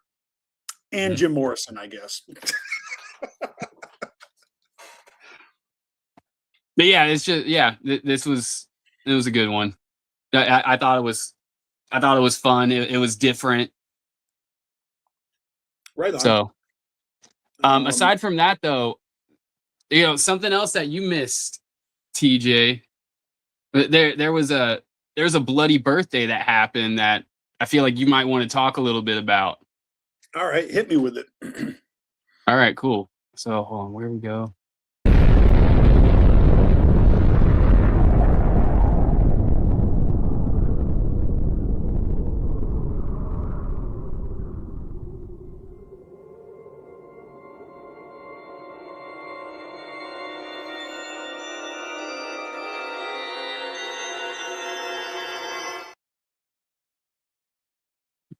Dude, I haven't seen that fucking in a long time. Oh shit. Yeah. That's right. Hell yeah, man. I talked about this last week, but since I have you here and you kind of talked a little bit about the seminar, right? Mhm. I thought it was a good time to bring this up, because you and me both went to the Hatchet Rising tour as well, right? And you can see right there, we saw the tour 2 days apart from each other. Holy shit. Yeah. Dude. Yeah. Hell yeah. 6, 8, 9, 10. All right, Well, all right. Since you 2 shows since apart you from brought each this other. up, Yeah. no, that is really fucking tight, man. You went to Columbus, Ohio, is that it? Actually, no, I went to Indianapolis. So I was 2 shows after yours, and it was Devil's Night. Okay. Can you show You went that on the again? Can you 26th. show that again? Yeah. Show that again. So You went on the 26th. I went on the 30th. So it's 4 days apart. so that's October 26th, that show, 2001. Man. Okay, I need to take a mental note of that date. When that date comes, I'm going to make a fucking big ass post about that on Facebook. And since you brought this up, I'm going to show you guys something really fucking cool, okay? Let me pull up my screen here. If you guys aren't friends with me on Facebook, you're missing out, because I created a new Facebook just to dedicate to the fucking Juggalo family, to my Beastmaster music, my tribute music, my fandom for being a Juggalo. And when the anniversary of Dark Lotus came, I was fucking loving it, man. Because we had just heard that Twisted was doing new Dark Lotus music, and then all of a sudden it was the 25th anniversary of Tales from the Lotus Pod. So let me find my photo album here. I actually have set up my photo albums by year. I know they're not in order, but when I post photos, I put them in the album of the year that they took place, right? So if we go back to 2001, let me find it. 2001. Tell me if you see it.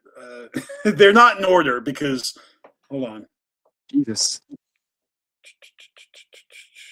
Sorry, let me see here. Oh, I found it. Okay. So, yeah, 2001 was my first gathering. It is a very fond memory of, showing up in Toledo, Ohio, and seeing all the Juggalos and getting to see the very first Dark Lotus performance, and actually finding myself in this picture that they posted on their website afterwards, because I remember seeing the guy on stage taking the picture, and you look, I'm like the only one paying attention. I'm throwing up the L.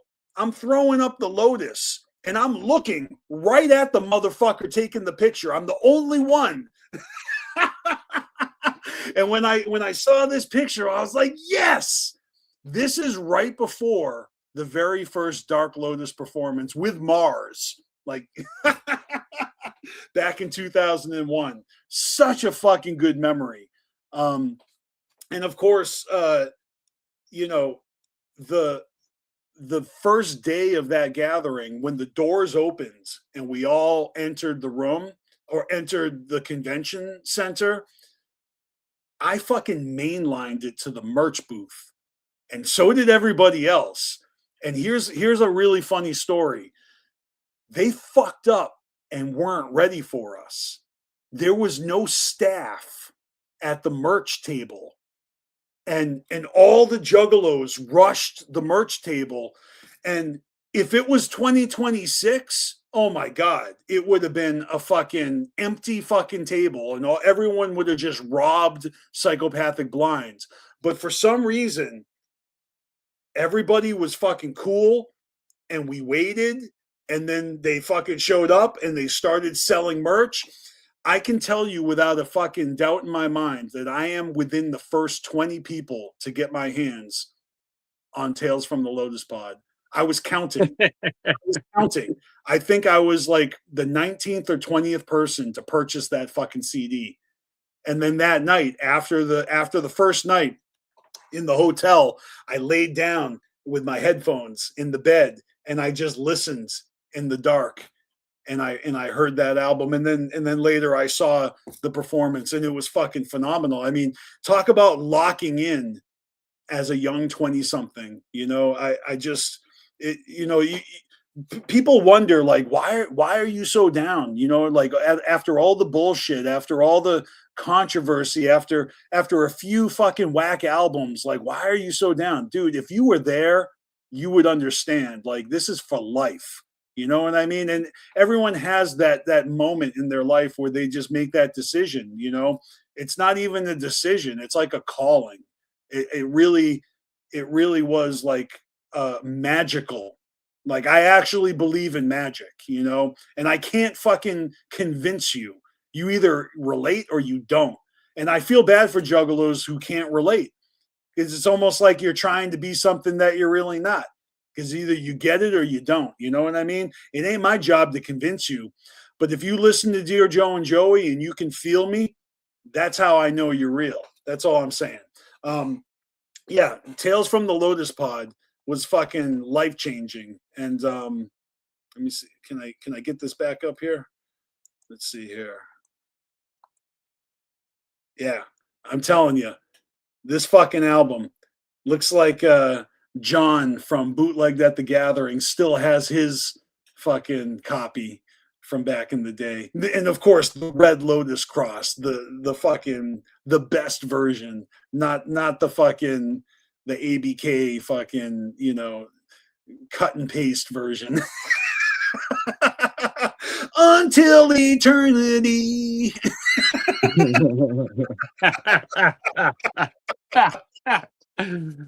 Oh, classic.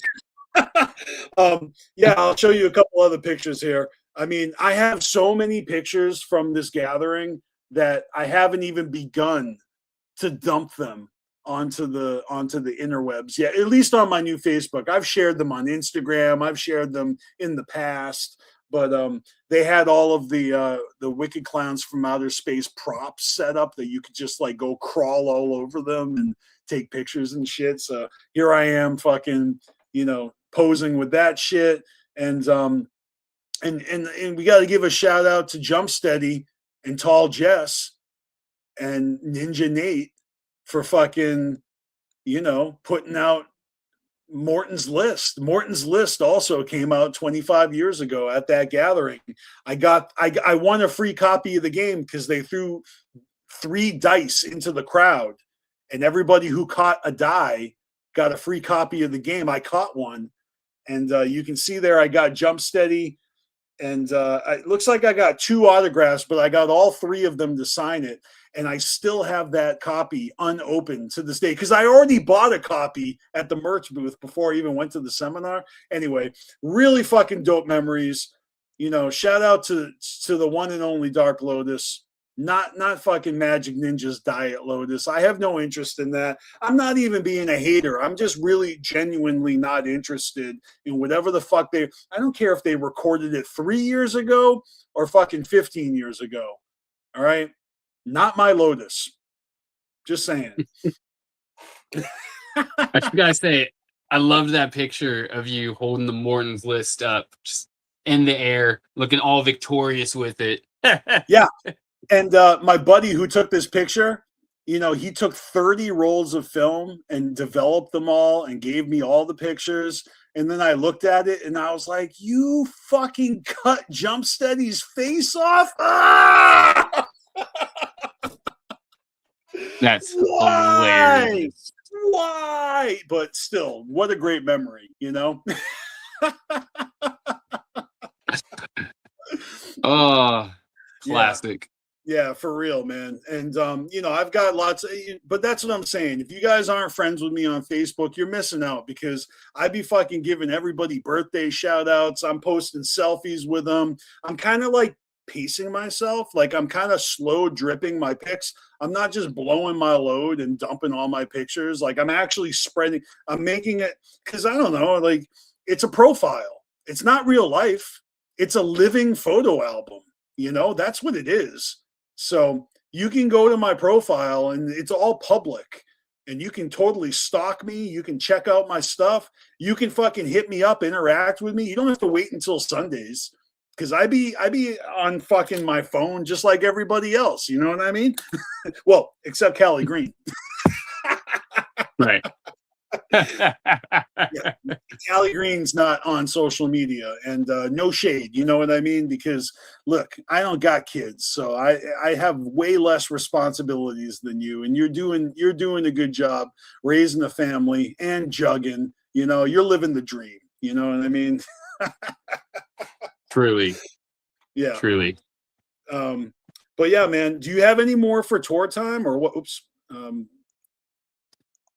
No, that was it.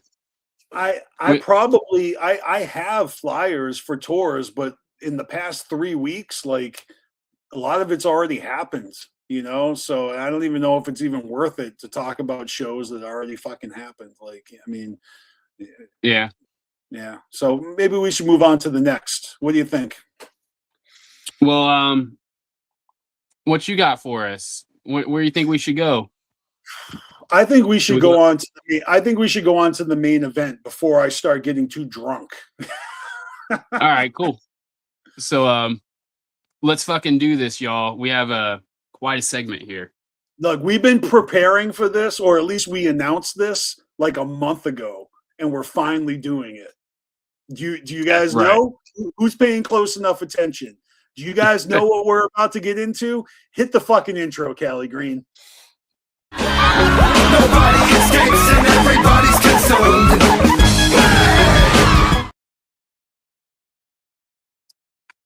All right, this is gonna get interesting. Chat, we urge you, go ahead, join in. We are reviewing Wacko the Kid That Did. This album right here dropped like a few weeks back, and it is his psychopathic debut, but also not Wacko the Kid's psychopathic debut. A little confusing there, but yeah, man, this is a quick little. It's not confusing. It's not confusing. Yeah. You just gotta fucking pay attention. You gotta listen. You gotta fucking pay attention. Everything makes sense to me, man. It's not confusing. But yeah, man, the kid that did. This is Wacko's second album since the announcement of being announced for Psychopathic Records. Oh God, the audio went weird for some reason. Do you hear that? I mean, there's a little glitch, but I can hear you still. All right, cool. So TJ, what do you have to say? Well, I'm going to surprise you with what I'm going to say, because we've spoken privately about this, and I said some things that I'm going to roll back and actually change. I have a different opinion of this album than when I first listened to it, which was the night that it dropped. We talked about this, right? Because remember back when Ouija Mac dropped his Sixela album, and I thought it was just an EP because I just saw the singles that were kind of batched together as an EP, and then I didn't even realize that there was more songs that I was like, I actually was sleeping on Ouija Mac's new album. But then when Wacko the Kid dropped The Kid That Did, I listened to it that very night on my way home from work. And then I told Callie Green that I liked it, but I wasn't really feeling the production. That was my initial reaction to this album. And what was your initial reaction to this album, Callie Green? Well, my initial reaction was this shit was fresh. That was my initial reaction right off the fucking jump. But whenever you rewind a little bit with my history, it makes a little more sense. First time I heard Wacko, well, actually, let's go back even further to the first time I believe I actually met Wacko. I could be wrong, but I think the first time I met Wacko was around like 2011-ish, and Twisted was performing at the Key Club in Hollywood with Kung Fu Vampire opening. It was the night that Kung Fu Vampire's celloist quit the band because people were throwing quarters at her cello. Dude, and, I remember that shit. Yeah. So I was, me and my wife were on either mushrooms or acid. I don't fucking remember. And we got on the bus and like rode the bus to the venue. And there was like this like weirdo that like joined with us. That was like, I don't know. He's just this fucking weird guy that like just kind of clicked in with us. And he was like weirding us out, you know, like we're tripping balls.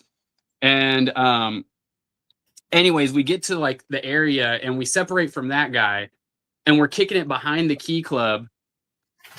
And from out of nowhere, like 20 like jugs walk up. My homie trips with them. It's the Genocide team. So it's I think this is before Wacko was like really like he was like running with them, but he wasn't really being put on yet. I'm pretty sure he was rolling with them, but Genocide was opening up that night at the Key Club, and it was Trip Vomit, Dirty Grim, Mr. Creeps, and I believe Frank Drachman. But yeah, and man, we all like smoked a blunt like behind the Key Club, and me and my wife were just fucking gone. Like we were just tripping fucking balls.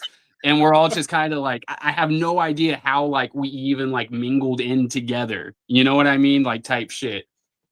And yeah, I believe that's the first time I actually met Wacko. Like I think he was part of that group of people. But then I would see him a few years down the line, opening up shows all the time. Like anytime a Jug event would come through, Genocide would be opening. And I would see him open with them a lot.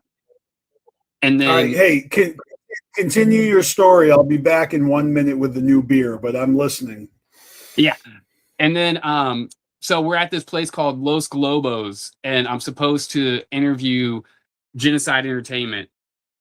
And we're going through Los Globos, and they have this area where we think we're going to be able to do the interview.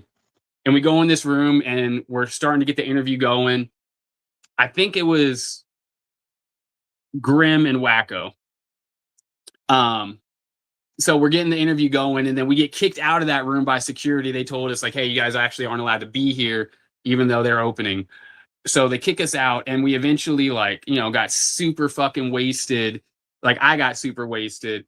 And we did like a makeshift interview at the end of the night that Wacko kind of ran up into, like, while I was talking to Grim. This was 2015, 16. I think it was 16. This was like right before like Wacko had linked up with B.O.B. and left for Atlanta. So when it comes to Wacko, that's fucking LA. That's my people right there. You know, where he got shot, I went to high school like 2 blocks away from there. Yeah. You know. So all loves and respects to Wacko the Kid. From me, it goes a little deeper. I'm an LA guy. You know. I know people he's connected with. Like a lot of my people are Wacko's people. So now if you don't fuck with his music, that's cool. I feel it. But me personally, it goes a little deeper than just the music. But with that said, I fucking love this album. I like pretty much everything that Wacko's dropped. Now, this one right here, In Airheads We Trust, right? Copy number 17 out of 100. Shout out to Beastmaster for picking this up for me. I will say that this album, the features on it kind of water it down. But on The Kid That Did, there are no features. It's just Wacko. And I love Wacko's style. What is wrong with you, My? You okay? He wanted to say hi. Anyways, Wacko, my dog threw me off. What's up, Milo Anubis? But yeah, Wacko the Kid. I fuck with The Kid That Did. As soon as TJ gets here, I'll get deeper into this album. But that's fam right there, you know?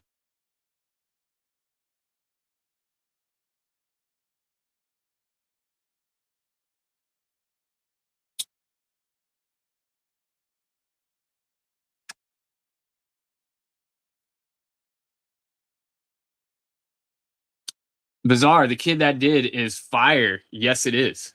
I agree. NZ Arms. What does that mean? What did I miss?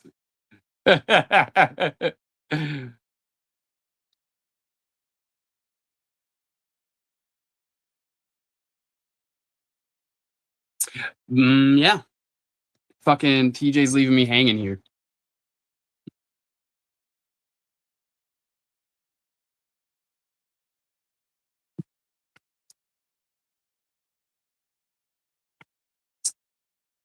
How y'all doing though? Yeah.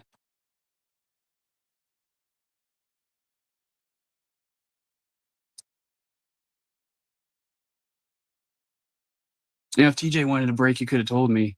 We could have just played the fucking video and taken a break.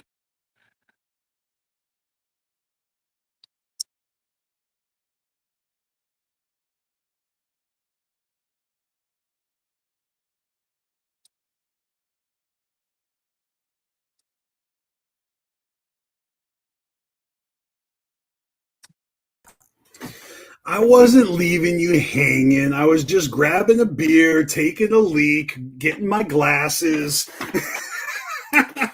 so I can read the fine print. I know, but it takes forever whenever you're just sitting here staring at a screen and there's like, you know, people just staring at you, it feels awkward. Well, I mean, you got a whole family that's sitting over there staring at you. That's not my problem. But well, we got the Juggalo fam staring at us over the interwebs, and I'm I've got sorry, nothing. fam. I'm sorry, fam. I'm sorry. I apologize. Look, I had to urinate, and I just, I had to see a man about a horse. That's how it goes. I thought you had a lot to say about this album. I was going to let you cook. I bro. do. I'm not gonna. The point in us doing it together is so that we can hear each other cook. That's the conversation. I really am sorry, but the thing is that I needed to get a new beer, and I fucking had to take a leak, and that's all. Right. So look, I appreciate that the fact that you knew Wacko the Kid before anybody fucking knew Wacko the Kid, man. Before Twisted even left Psychopathic, you fucking knew Wacko the Kid. That's true. That's fucking epic. Yeah, I saw Wacko opening for A&B while they're on Psychopathic Records. That's so fucking funny. Wacko, I follow him, and I see.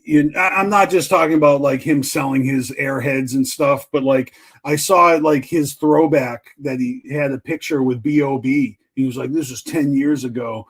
And he's all young, fucking baby face, like short hair, just chilling, and with a blizzy. And he definitely has an interesting come up that I'm looking forward to this documentary that he's telling us that he's going to put out. Like, I'm really interested. Yeah. Like, I feel like there's a lot more to him than we all know, and it's probably going to like shut the haters up. Or maybe not, but like so much. There's people that are still going to hate, but this is what it's going to come down to. It's going to come down to people just kind of doing that. Okay, but I don't like his music.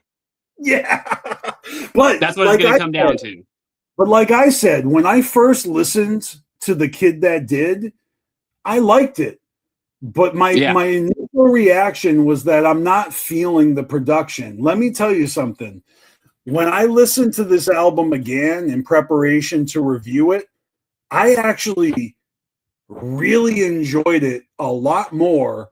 And I think that I actually was not appreciating the nuance of the production that he really does a good job flowing over. Okay. It's very subtle. Yeah. It's not in your face. And maybe it's just because I'm not typically a fan of trap, but let me tell you something.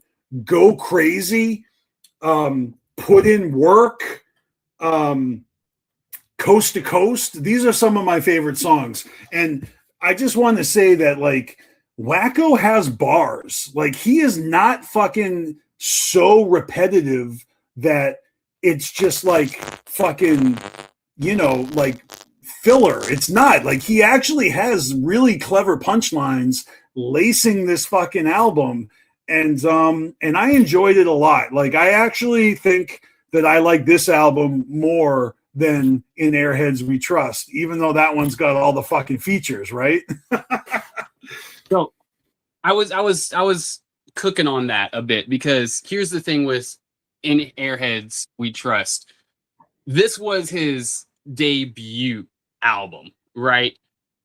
He has like 3 or 4 mixtapes that came out before this, just fun fact. But I haven't heard this. Is like this is his debut, right? And I think that I like what he wanted to do with this, right? He wanted to bring together the underground and the mainstream, something that people have been trying to mesh together for years. Kasky talked about this like way back in the day when he was signed to Cash Money. That was the same thing he wanted to do because he ran with this scene, but it didn't work out, right?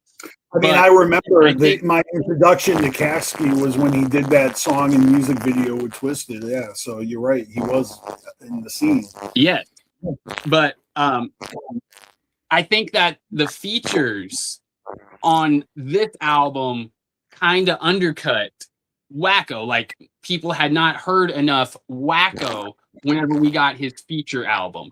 But The Kid That Did, it's all Wacko, and shout out to Choo Choo Beats. That he produced the whole tape, and I love every fucking beat on here. Choo Choo, like I fucking love that. It gets me so fucking hype.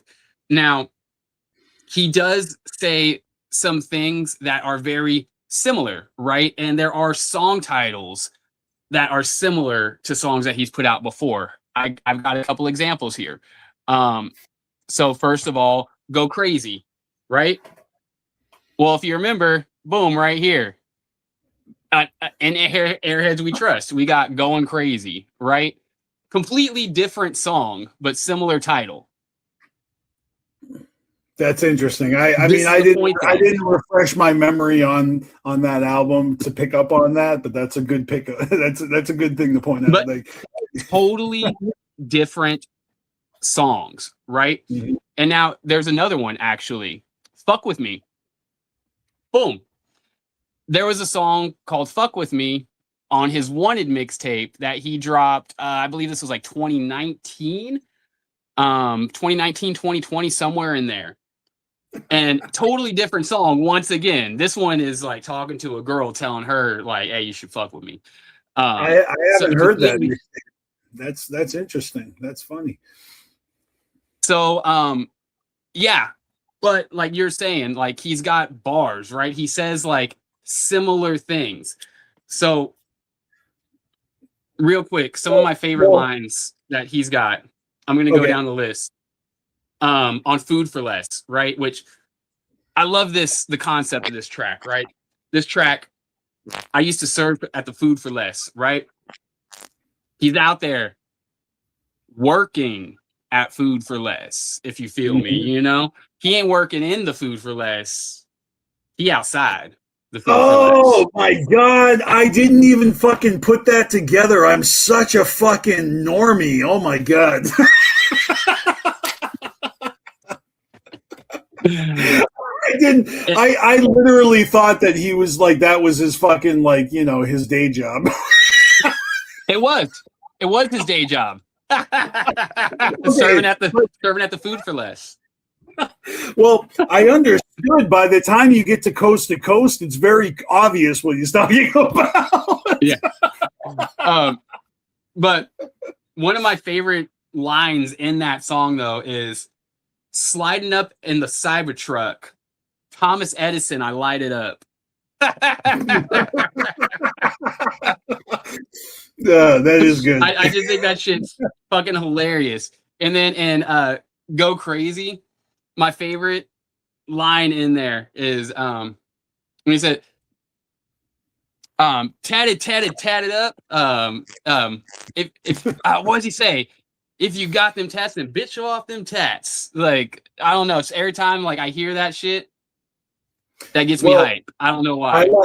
I like in that song where, you know, obviously the hook is Go Crazy, but he changes it up and he's like, go bipolar or go psychotic. Like he finds the alternative words for going crazy and he uses that shit like in the rhyme scheme, and it's very well rhymes, man. Like I feel like his bars actually make sense. It's not nonsense. It makes sense.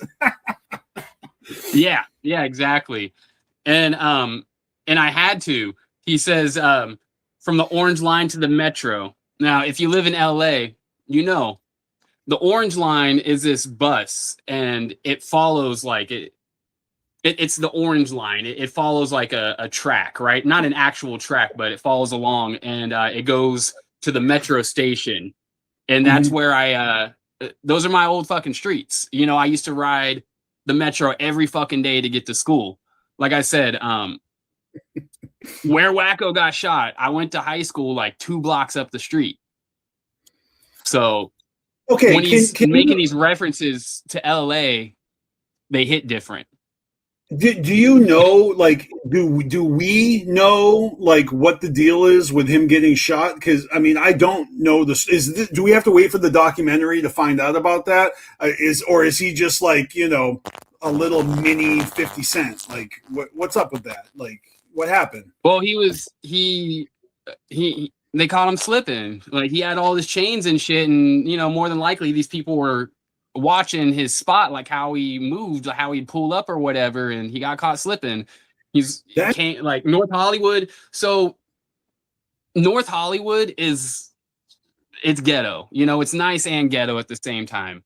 But God, you wear chains like that in the ghetto, you're a fucking target, right? I mean, dude, I know juggalos that have had their hatchet man charms fucking stolen off of them in parking lot parties before juggalo shows in fucking Worcester, Massachusetts. So, ghetto, not ghetto, like you're at risk if you're fucking flossing all of this money around your neck, and his chains and charms are fucking huge. I don't even know if they're real, but they fucking shine. Yeah. they be bleeding. But here's the thing. In that area, it's not off to see someone walking around with a bunch of chains. Because at the same time, the streets are very lit. LA is a very lit place. You know what I mean? So very, very extra. There's always people. There's always people around.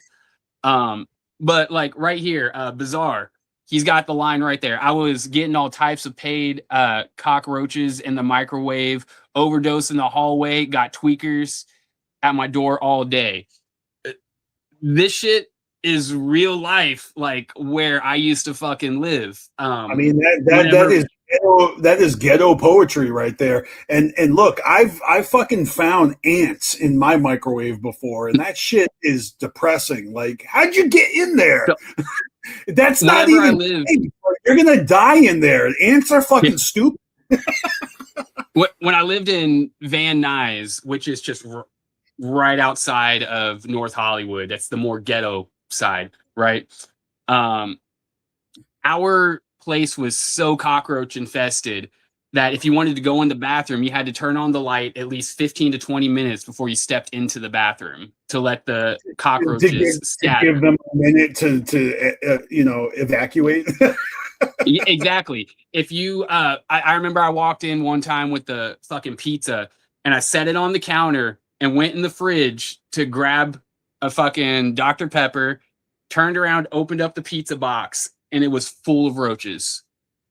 Like this is the areas where Wacko was growing up. CPN.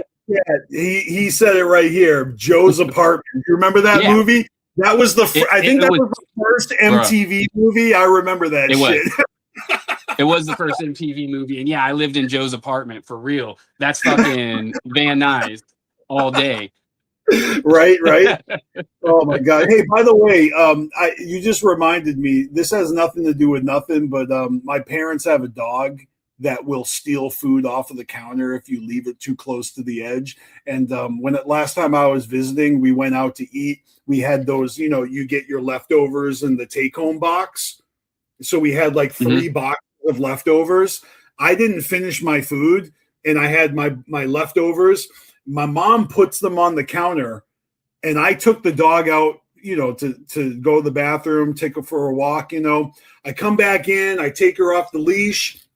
Within fucking minutes, the dog ate all of my leftovers because my mom left them on the counter too close to the edge. And I was like, God damn it, put them in the fridge. Like, it's like, oh, dude, never mind. I'm triggered. You know what I mean? We know the dog is going to get the food. If you leave it on the counter, the dog is going to get the food. All right, sorry. I had to get that off my chest. But yeah, when it comes to this, like this lifestyle that he's describing, and actually this is on the song Motel 6. I jumped a few songs. Yeah, no, wait, that was a different song. Never mind. This lifestyle that he's like talking about though, like with the junkies in the hallway and all of that.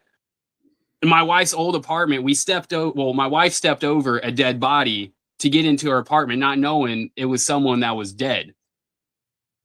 We would have constantly just drunken people hanging out in the hallways, fighting, like just drunk,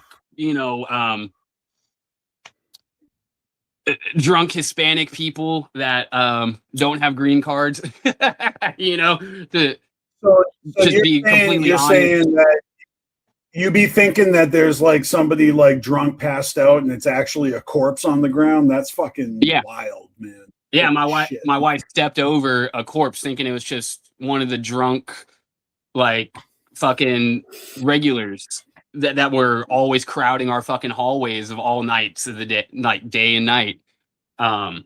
You would see like, so this place we lived in, there's a whole culture of like motel kids in LA, right? Like these kids, they grow up in fucking motels. You got to educate us on this because I'm not a stranger to like motels. Obviously, motels the purpose when you're traveling, but people that be living in motels, that's a fucking thing. I know this. I've never done it, but I know this. Yeah. There's my wife, she was a motel kid. And obviously Wacko, he was a motel kid. And this is like a style of life that a lot of these kids, like my wife's best friend, her mom was addicted to fucking crack. And she was a teenager taking care of her fucking crack mom, you know? Like this is an everyday life in LA. You see MacArthur Park all over the news, like right now, how they're cleaning it up. Yeah, that's where I lived. You know, they were fishing bodies out of the fucking lake. Like we used to fucking roam those streets fucking 2-3 o'clock in the morning, like just on some dumb fuck shit, you know? But so with all that being said, when I hear Wacko talking about some of this shit, it's so fucking real to me.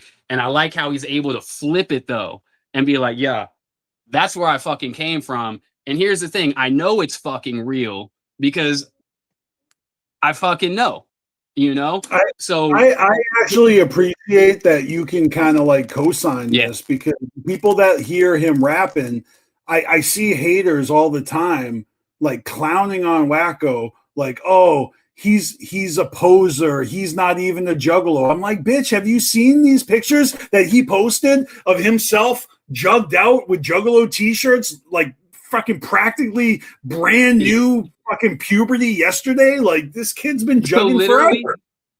When he went to Atlanta, he was a fucking kid on the streets who I think he had like freshly turned 18. You know, I don't even think he was 18 yet. Honestly, he might have even been 17 at the time. I don't fucking remember. But he just fucking up and left, went to Atlanta, you know, on a whim, and just fucking made that shit happen, you know? And yeah, he's sleeping in fucking studios and just fucking doing the damn thing, you know? And it's fresh. I have to ask on behalf of CPN, is that the park from Training Day? I love that movie, Training Day. King Kong ain't got shit on me. Yeah, I believe it is. Yeah. Hell yeah. Yeah.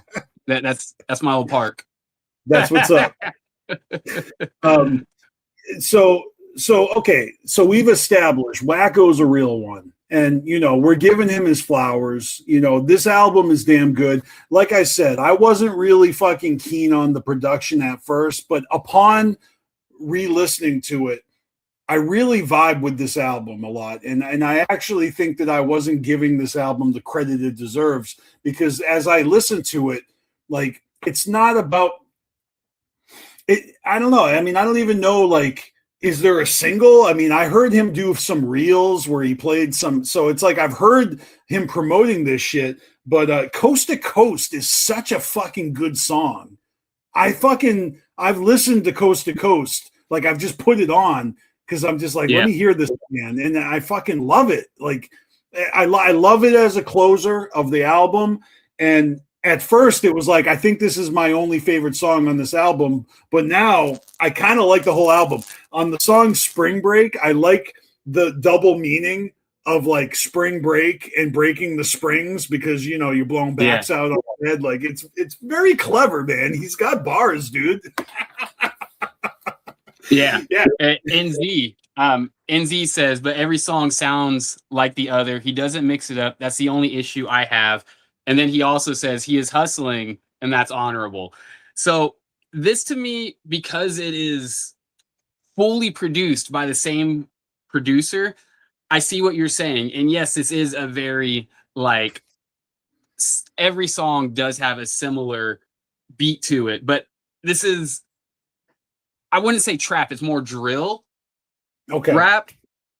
And that's kind of the style. That's the tempo of drill. It's, you know, boom, hit up, like real quick.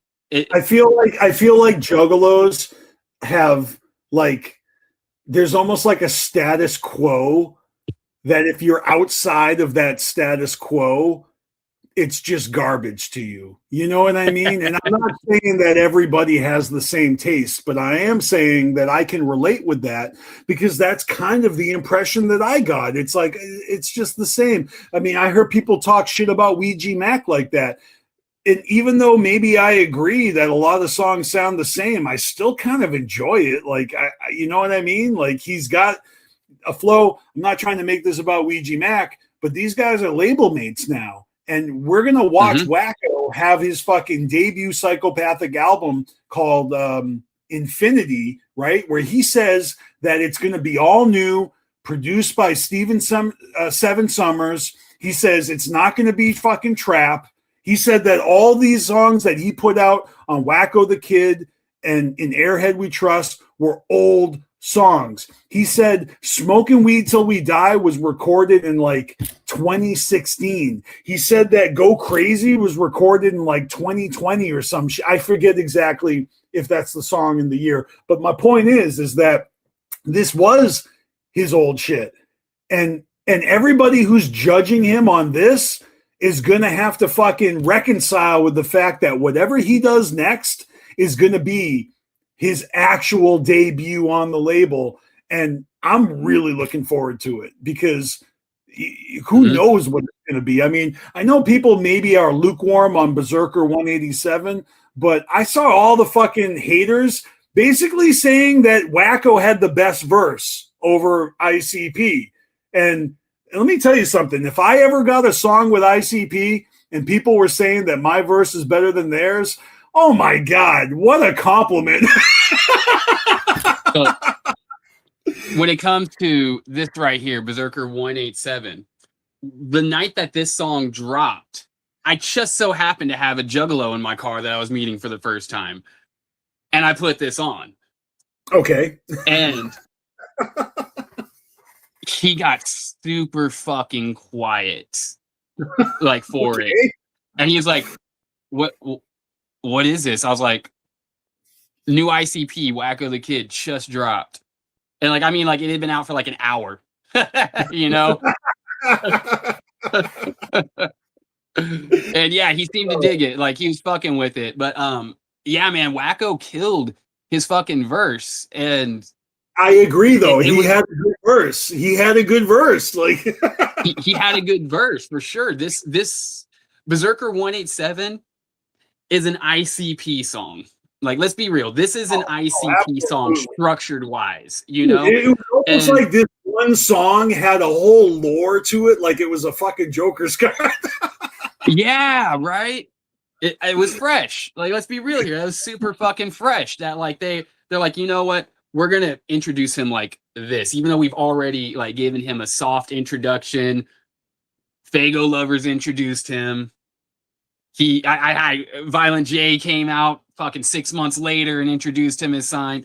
Yeah, dude, I feel like if you piece together all of the clips and sound bites and interview and all that, it's like, do you ever see that interview where Violent J was talking about how he was tweeting at 3 a.m. to Benzino because he was feeling jaded that the Source magazine never promoted ICP during their heyday.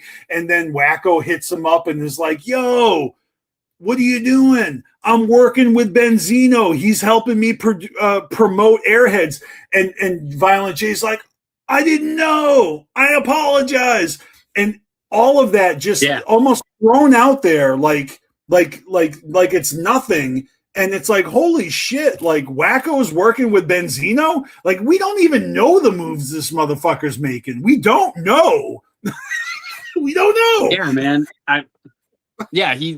He's hanging out with a lot of major industry people, you know? Like he just I think it was like 21 Savage or someone like that. He was like there, like with hanging out with them. Like I don't remember. I've seen him hang out with all sorts of people like online. I don't know. I don't know 21 Savage very well, but I've actually been they've been recommended to me. Like people have told me like you should check them out, and I honestly haven't. Am I sleeping on 21 Savage? I don't know. No. No. Okay. No. Wait, am I confusing 21? Is 21 Savage a group or a dude? Soulja Boy, bizarre. Soulja Boy as well, but it was either 21 Savage or Ugly God. I don't remember who. Like I saw him like confusing 21 Savage with a different group of rappers that I'm gonna have to get back to. Actually, nobody cares. Never mind.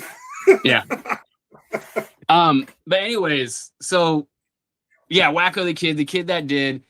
I personally love this fucking album. I put it on, and every time I put it on, I want to listen to the whole thing. You know what I mean? It's really one of those rare gems where I just want to fucking go crazy listening to it. I put my ear pods in, I start doing the fucking dishes, and literally this album it just goes a little longer than it takes me to do the dishes. And I usually keep it going. It is short and sweet. I mean, it's a short and sweet album. Like when I was listening to it earlier today, all of a sudden Coast to Coast came on, and I'm like, already? I know this is the last song. Holy shit. Like Yeah, it might have been Ugly God. This was years ago. I think this was before he was even like talking with ICP or anything. I also ran into Wacko. It was Juggalo Weekend 2020. Right, like a week or so before like COVID shut everything down. all right. Hey, listen, for the record, I know who I was confusing 21 Savage with. Nobody recommended 21 Savage to me. It was a band called 21 Pilots that a chick that I used to bang told me that I should check them out, and I never did. But no, you're fine. You're totally fine. It's not your cup of tea. I'll tell you that right now. Okay, it's not your cup of tea, TJ. It's funny because it's like the things that are meant for you usually will find their way to you. And this chick tried to put me on to 21 Pilots, and I was just like, I'm all set. I don't know. I don't care. Like, yeah, in the comments, 21 Pilots is mid. Yeah, it's very whatever. Like, I don't care who Blurry Face is. If there's lore that I need to do research for, I'm all set. I've got the Dark Carnival. No. I don't need any more. The comments right here sum it up perfectly. They are a really poppy alternative rock group. Oh, I thought they were rap. Why did I don't know. No? Okay. Poppy alternative. No, I'm all set. Never mind. All right. You can hear 21 Pilots like on tour with like fucking I don't know. I'm trying MGK? to think. Maybe, yeah. Maybe actually. Yeah, I can see 21 Pilots opening for MGK. 21 Jump Street. Did you introduce CPN to D Antwoord? Did I? Who said that? CPN. I mean, I guess. I mean, I've known CPN for so long. Like, yeah, probably. I don't know. Oh. That's random as shit. I mean, I got turned on to D Antwoord through my homies from Massachusetts, and like half of them hate CPN. You know, like. Like I know a lot of juggalos, you know, and CPN is like right in the middle. You either love them or hate them, and I got love for CPN, but some of my homies fucking hate them. Right. It's all good though, you know what I mean? Like I actually get asked about CPN when I go to the gathering. Motherfuckers come up to me and they're like, "How's your boy?" And I'm like, "I don't know. He's in jail." Well, right now he's in the comments, but I know, dude. I know. You guys can come ask him. Well, no, I mean, look, he comes out of nowhere and he's made a return to YouTube, and I feel bad that I haven't had time to watch his shit like I used to. But I did watch one of his streams when I was flying home a couple weeks ago from my new state that I'm moving to, and I was listening to him talk about. Oh, he was tearing the conservative Juggalo in, you asshole, and it was really funny because that guy's a douche. And he was basically debunking all of the bullshit that this guy is trying to, like, oh, I'm going to take CPN down, and he's making up shit and stuff. And he's talking about, like, all these fucking scumbags, like Deviant Horror. And I told you about this, like CPN.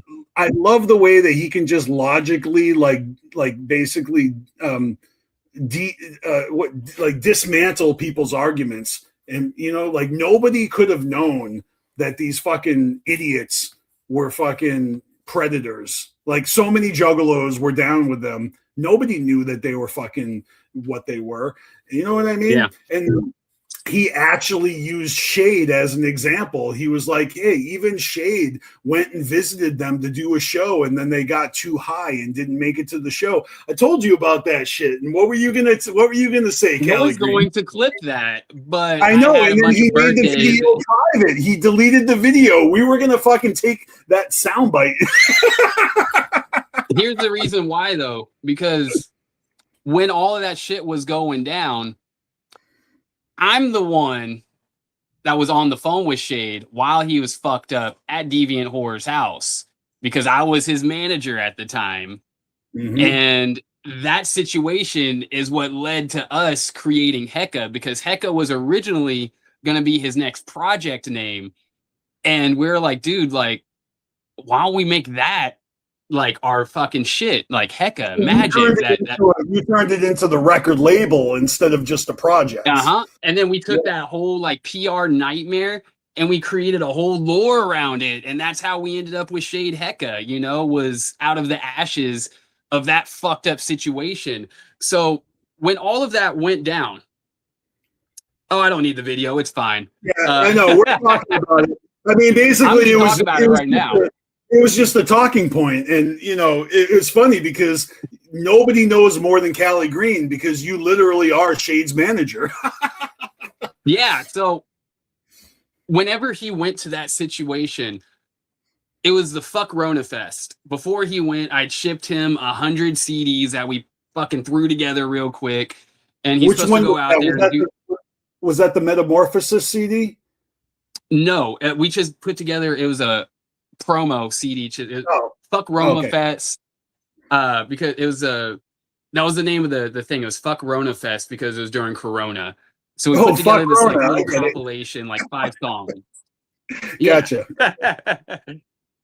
So I shipped that out to him. Like, he shows up to Deviant Horror. They're supposed to go out, and Deviant started like, hey, all right, but we need to do this first. And they start doing drugs, and then they get Shade kind of looped in, and then Shade starts seeing a different side of them like unfold while he's there in the situation, and yeah, they got super fucked up and decided to skip that festival for like no good reason. And then they started beefing with the promoters once again for no reason. And then Shade was super uncomfortable. I think I had to like send him money for like a fucking Uber or some shit so that he could get out of that house or something. And then he gets out of that situation because he was just there like kind of like, dude, like it doesn't feel right. Like that's all he could like really articulate, that there's something not right here. But he couldn't put his finger on it. I remember this shit. I remember you telling me that like Shade stuck down at fucking their house. Yeah, he was stuck at their house and like kind of scared. Like honestly, like shout out to Shade. Like I ain't gonna say nothing that he wouldn't say himself, No. But yeah, he was there in this situation. We get him out of that situation, and then Deviant Horror started beefing with him because like he was like, dude, like he was open about it, like something like I was off. didn't even realize that they were beefing with him. I just remember after they Yeah. were exposed for being predators, I actually went online and like hunted down the selfies that me and Scotty Balls took with them at the gathering and deleted that shit because I didn't want that out there anymore. Fuck them. They might be You know the what? only Shade that had a I've song ever with like, them that we. Yeah. Yeah, for real. But it's very true. Like, unless you were that close to them, there was no way of fucking knowing. Like, Shade was underneath their label. You know, I started managing him while he was still under their label, DHE. And then he went out there to do stuff with them. And whenever he saw them in their day-to-day life, that's when he realized, like, wait, something's off here. You know, we get him out of that situation. Like, he's like, we started Hecka and he fucking washed his hands clean, you know, separated. But you know, yeah, it's funny. I never liked that fool. Like, I had issues with Ratchet because he tried coming at me crazy because I was managing Shade and he was trying to tell me that I was influencing Shade in some sort of way and I'm just a Juff, yada yada yada. I mean, fucking whack, man. You know, I remember, you know, when you go to Juggalo events and like the Juggalo photographers are always shooting the crowd and stuff. There's this one photograph out there. It's probably Hazen or Monkeys on Crack or somebody. Somebody was taking pictures, and it was the first time I'd ever been to Hallowicked. So I'm in Detroit for the first time. It's 2018, and there's this picture of Deviant Horror, but I'm like in the frame. I'm like in the corner of the picture, and I'm not even with them. I'm just literally just chopping it up with this different let, you know. But like I saw the picture being taken, and I'm in, and I just like what is it? Oh yeah, I just threw up the shocker. So there's literally a picture of Ratchet and whatever his fucking chick's name is, and then me in the corner throwing up the Ratchet. It's like my most humiliating fucking photo ever. it's hilarious. I mean, I have it. Real quick, Fuck shout that. out to Dreadlock Juggalo. What up, though? I gotta say what's up because he always says what's up to me whenever I pop in his stream. So I've never seen him pop in one of our streams. So I gotta show love. What up, Dreadlock? It's good to see you here finally. That's what's up. Man, we really took a detour here from the kid that did, you know, to the to the felons that will never. Right.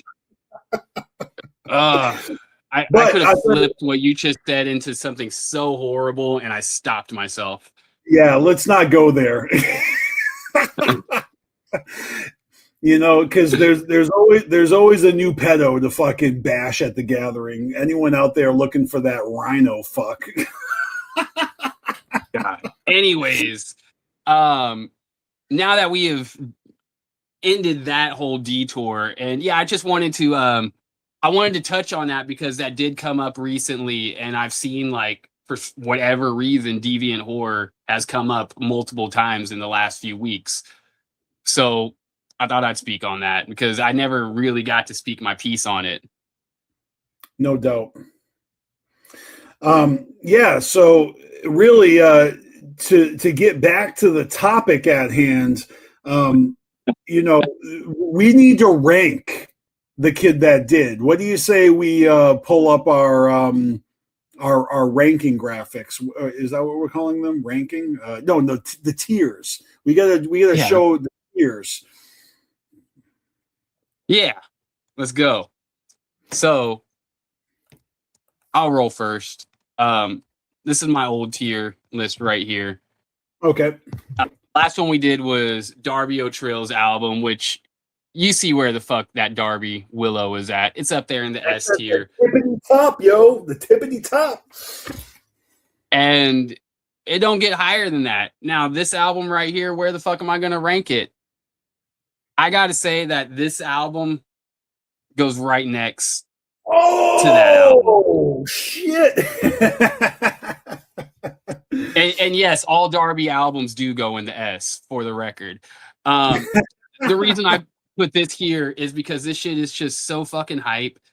And, you know, I contemplated putting it on the A, but I'm like, dude, every time I put this on, I want to listen to every single song. And it's a new album. That doesn't happen often. You know, there's usually like one or two, like even in like an 8-track tape, there's like usually one or two that kind of like, like it's no, like everyone fucking hit. So slept on Darby way too long.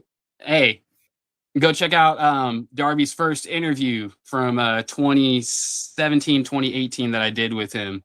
Good interview. Right here on Carnival Spirits, yo. But TJ, let's see where you rank the kid that did. All right. Well, I'll pull up my previous tier. A little different than yours, but I've got Darby and I've got the Purple Gang, 9 Pistolas, right up there in the S tier. Those are my favorites that we've reviewed so far. And when it comes to the kid that did, I'm very confidently throwing that album right here in the A tier. Absolutely. I think it's a great album, and I think originally it was gonna fall lower, but I got to keep it real, man. This is a dope album, and I enjoy re-listening to it. So yeah, it's right up there in the A tier, right next to MC Lars, Bakelo, and that new Mission Infect. Oh yeah, and I just realized the actual last album we did was Purple Gang, not Darby. But yeah. Well, you know, it's hard to keep track. I mean, it's been like a month, you know.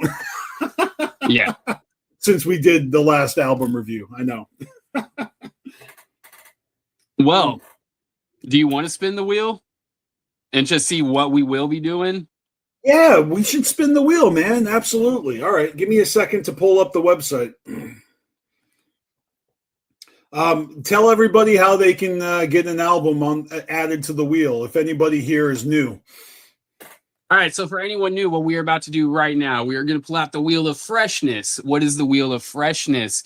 This is every album that we intend to eventually review. We spin this after every album review.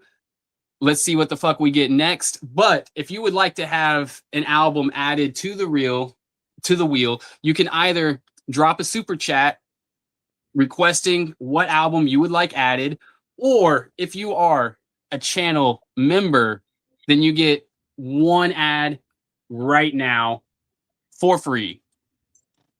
So honestly, join channel member, 99 cents, and you get thousands of hours of content, literally. We have so much fucking content behind that paid wall. It's ridiculous. And then you also get to add in an album you would like to see us potentially review. Yeah, so that means if you got a homie that does underground music and you're trying to get some promotion, or if you just have an album that you really, really love and you want to hear our hot take on it, I mean, yeah, we'll review anything, but you got to qualify. You can either become a channel member, which gets all those benefits, you know, or you can send a super chat. I mean, we're just trying to make it so you got to make a little effort to get a submission. You know what I mean? All right, let me throw this up here. You're gonna make us listen to Katy Perry? No, come on, man. It's got to be underground. Give me a fucking break.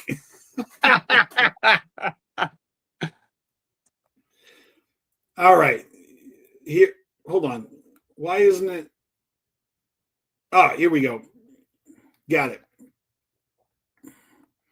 So as you can see, I'll give you guys a second to actually look and see what's already on the wheel. Maybe the album that you're looking forward to us reviewing is going to be next, because we're going to spin this bitch in just a second. But if there are no more new submissions, I'm going to spin this right now. Give me the green light and I'll do it. I fucking will. Do it. You'll fucking do it. Fucking do I'll it, do TJ. it. Dude, I'm about to be the kid that did. Ready? Yeah. All right. We're spinning it. the next album that we review, and I guess since I'm going to be gone for the next week or so, how about the next time I'm back on the show, we'll review this album. How about that? Yep. All right, here Let's we go.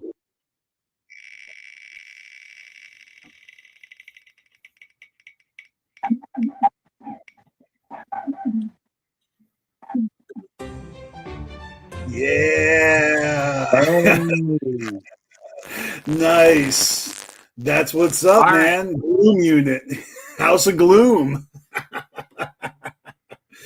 I am ready for this review right here. I've been waiting for this one to hit, actually. This is a fucking good album. It came out not that long ago, and I know they've been looking for someone worthy enough to review it. I think we are fully qualified to do this. Let's fucking go.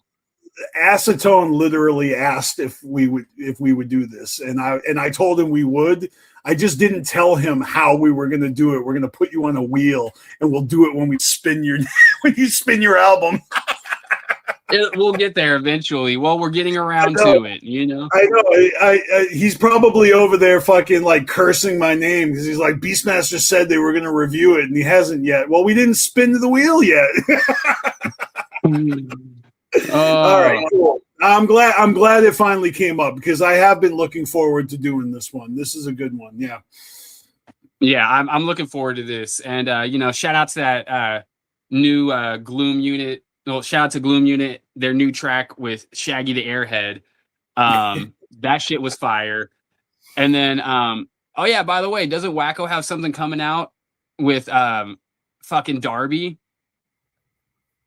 This was just announced. Oh yeah. If you want, I can throw that graphic up if you don't have it. I don't have it. All right, give me a second here. Hold on. Let me just before I just want to take Gloom Unit, House of Gloom off the wheel before tonight at midnight. That's what's up. So I gotta say, I love the contrast, like the idea of the contrast of fucking Wacko the Kid and Darby O'Trill, because they are the polar fucking opposites when it comes to this jug shit. Wacko, he's the flashy, fucking get that bread juggalo, right? Where who's Darby?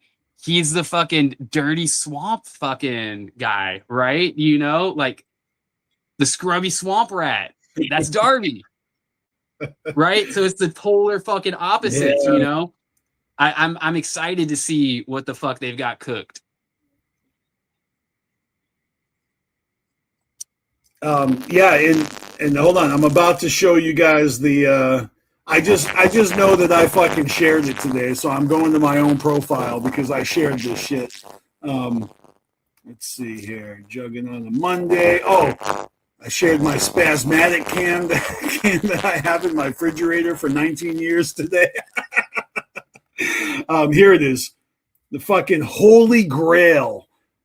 This track is dropping tonight. Actually, in just like a little over an hour, this song's coming out, right?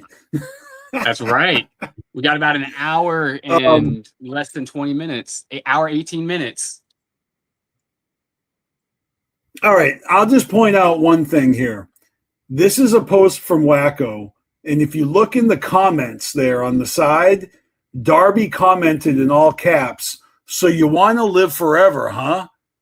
And I'm telling you right now that this whole fucking concept is just screaming Indiana Jones and the Last Crusade, right? You know what I'm talking about. I do. You chose wisely. I can't wait for this song. This is going to be so fire. Yeah, I'm fucking hyped for this shit too. And hell yeah. I'm telling you, like, I feel like we're about to have like a little shift when it comes to Wacko. Just a little. You know what I mean? We talked about he's not going to win everybody over immediately, but I think, there's a real good possibility that he's going to surprise people with his new Infinity album. I just feel like everybody goes through an evolution, and he's only just getting started. So don't fucking rule him out yet, you know? even if you're not feeling the old shit he recorded 5-10 years ago. I mean, come on, man. Yeah, like definitely he's on the come up, and you know, this is the culture now. It's fucking Wacko the Kid, it's Darby O'Trill, it's Ouija Mac, Clockwork E, right? SON, fucking Cartoon Bondurant, right? Mud, Siamese Go God. Like, this is our fucking scene right now, and you're either fucking with it or you're not, you know? I mean, nobody's holding a gun to your head, but at the same time, you know, I love the line that Violent J threw out there in the simple and blunt promo for the Wraith. If you know what's so dope, you should make it yourself instead of fucking judging every fucking buddy else. That's all that comes into my mind when I see haters online. You know what I mean? Nobody cares if you don't like something. You know what I mean? Like, there's tons of stuff I don't like. You're not going to see me posting about it. That's a waste of my fucking time. So, you know, it'll be interesting to see what these guys do. You know, I'm here for it. I'm here for it. Oh yeah. Well, I think that's about all I've got for you. Yeah, dude. I mean, look, it's 7:45 over here on the wrong coast. You know, I'm going to tell you right now, the next time you see me, I'm going to be in a new zip code, area code. I'm going to be in a whole new fucking climate. Like, it's exciting, man. Like, if you guys missed the beginning of the show, I'm moving. So I won't be at the gathering this year because it's just not in the cards. I got a lot of packing to do, and I'm really excited because my new apartment is beautiful, and I've got a whole fucking room that's going to be my lair. Like, I've got a man cave, and so I get to decorate it. It's going to have my computer. It's going to have my recording studio. It's going to have all my Juggalo shit. It's a little smaller than the room I'm in right now, but the room I'm in right now, I actually share with my girlfriend. It's like an office that we both share. In my new crib, I'm going to have my own fucking room all to myself, and I'm really excited. So it may take me a week or two, definitely one, but maybe 2 or 3 weeks before I'm back on the channel because, again, I just don't know. I just don't know when I'm going to have internet set up and if I'm going to be too busy with the move. But once I'm situated and I'm back, it's going to be a lot of fun to finish off the rest of this year because we're on the road right now to 15 years of Carnival Spirits this December. That's fucking awesome. That's a hell of a milestone, you know? So we're going to go hard all year until December, and then we'll have a big fucking party celebrating 15 years of Carnival Spirits. How about that? Whoop to that. Let's go. Hell yeah. And, you know, when I'm back, I'm going to tell you guys all about the music I got. I got a whole bunch of projects. I'm actually helping a friend of mine release music. I'm actually releasing my late friend Twiz. You know, we're releasing his posthumous music, and I'll just tell you right now, me and all the homies that love Twiz, we got this new track that we're putting together with him. It's like it's his old shit, and then we have this new song because he left us with an unfinished track, and we're gonna finish it and we're gonna put it out, and it's really special. So I got so much fucking fun projects that I'm working on right now, and I can't wait to share it with you guys. And you know, if you guys don't know, you should go check out my Spotify, check out my YouTube, check out my music, check out my old shit. You know, just like Wacko, he's got his old shit and he's got new shit on the horizon. Well, I do too, man. Life is good. You know, you got to have fun. You got to follow your passion, and that's what I'm doing. You know, so I thank you guys for sharing this moment. And everybody who's in the fucking chat, you guys are fucking awesome. Callie Green, thank you for doing the show today. And, and everybody out there, whether you're fucking on board or whether you're a low-key hater, it's all good. You know what I'm saying? It's really all good because, we're not here for a long time. We're here for a good fucking time, right? That's something that fucking Rude Boy used to say. He probably still says it. But I love you guys. And, also, always remember to fuck the fuck.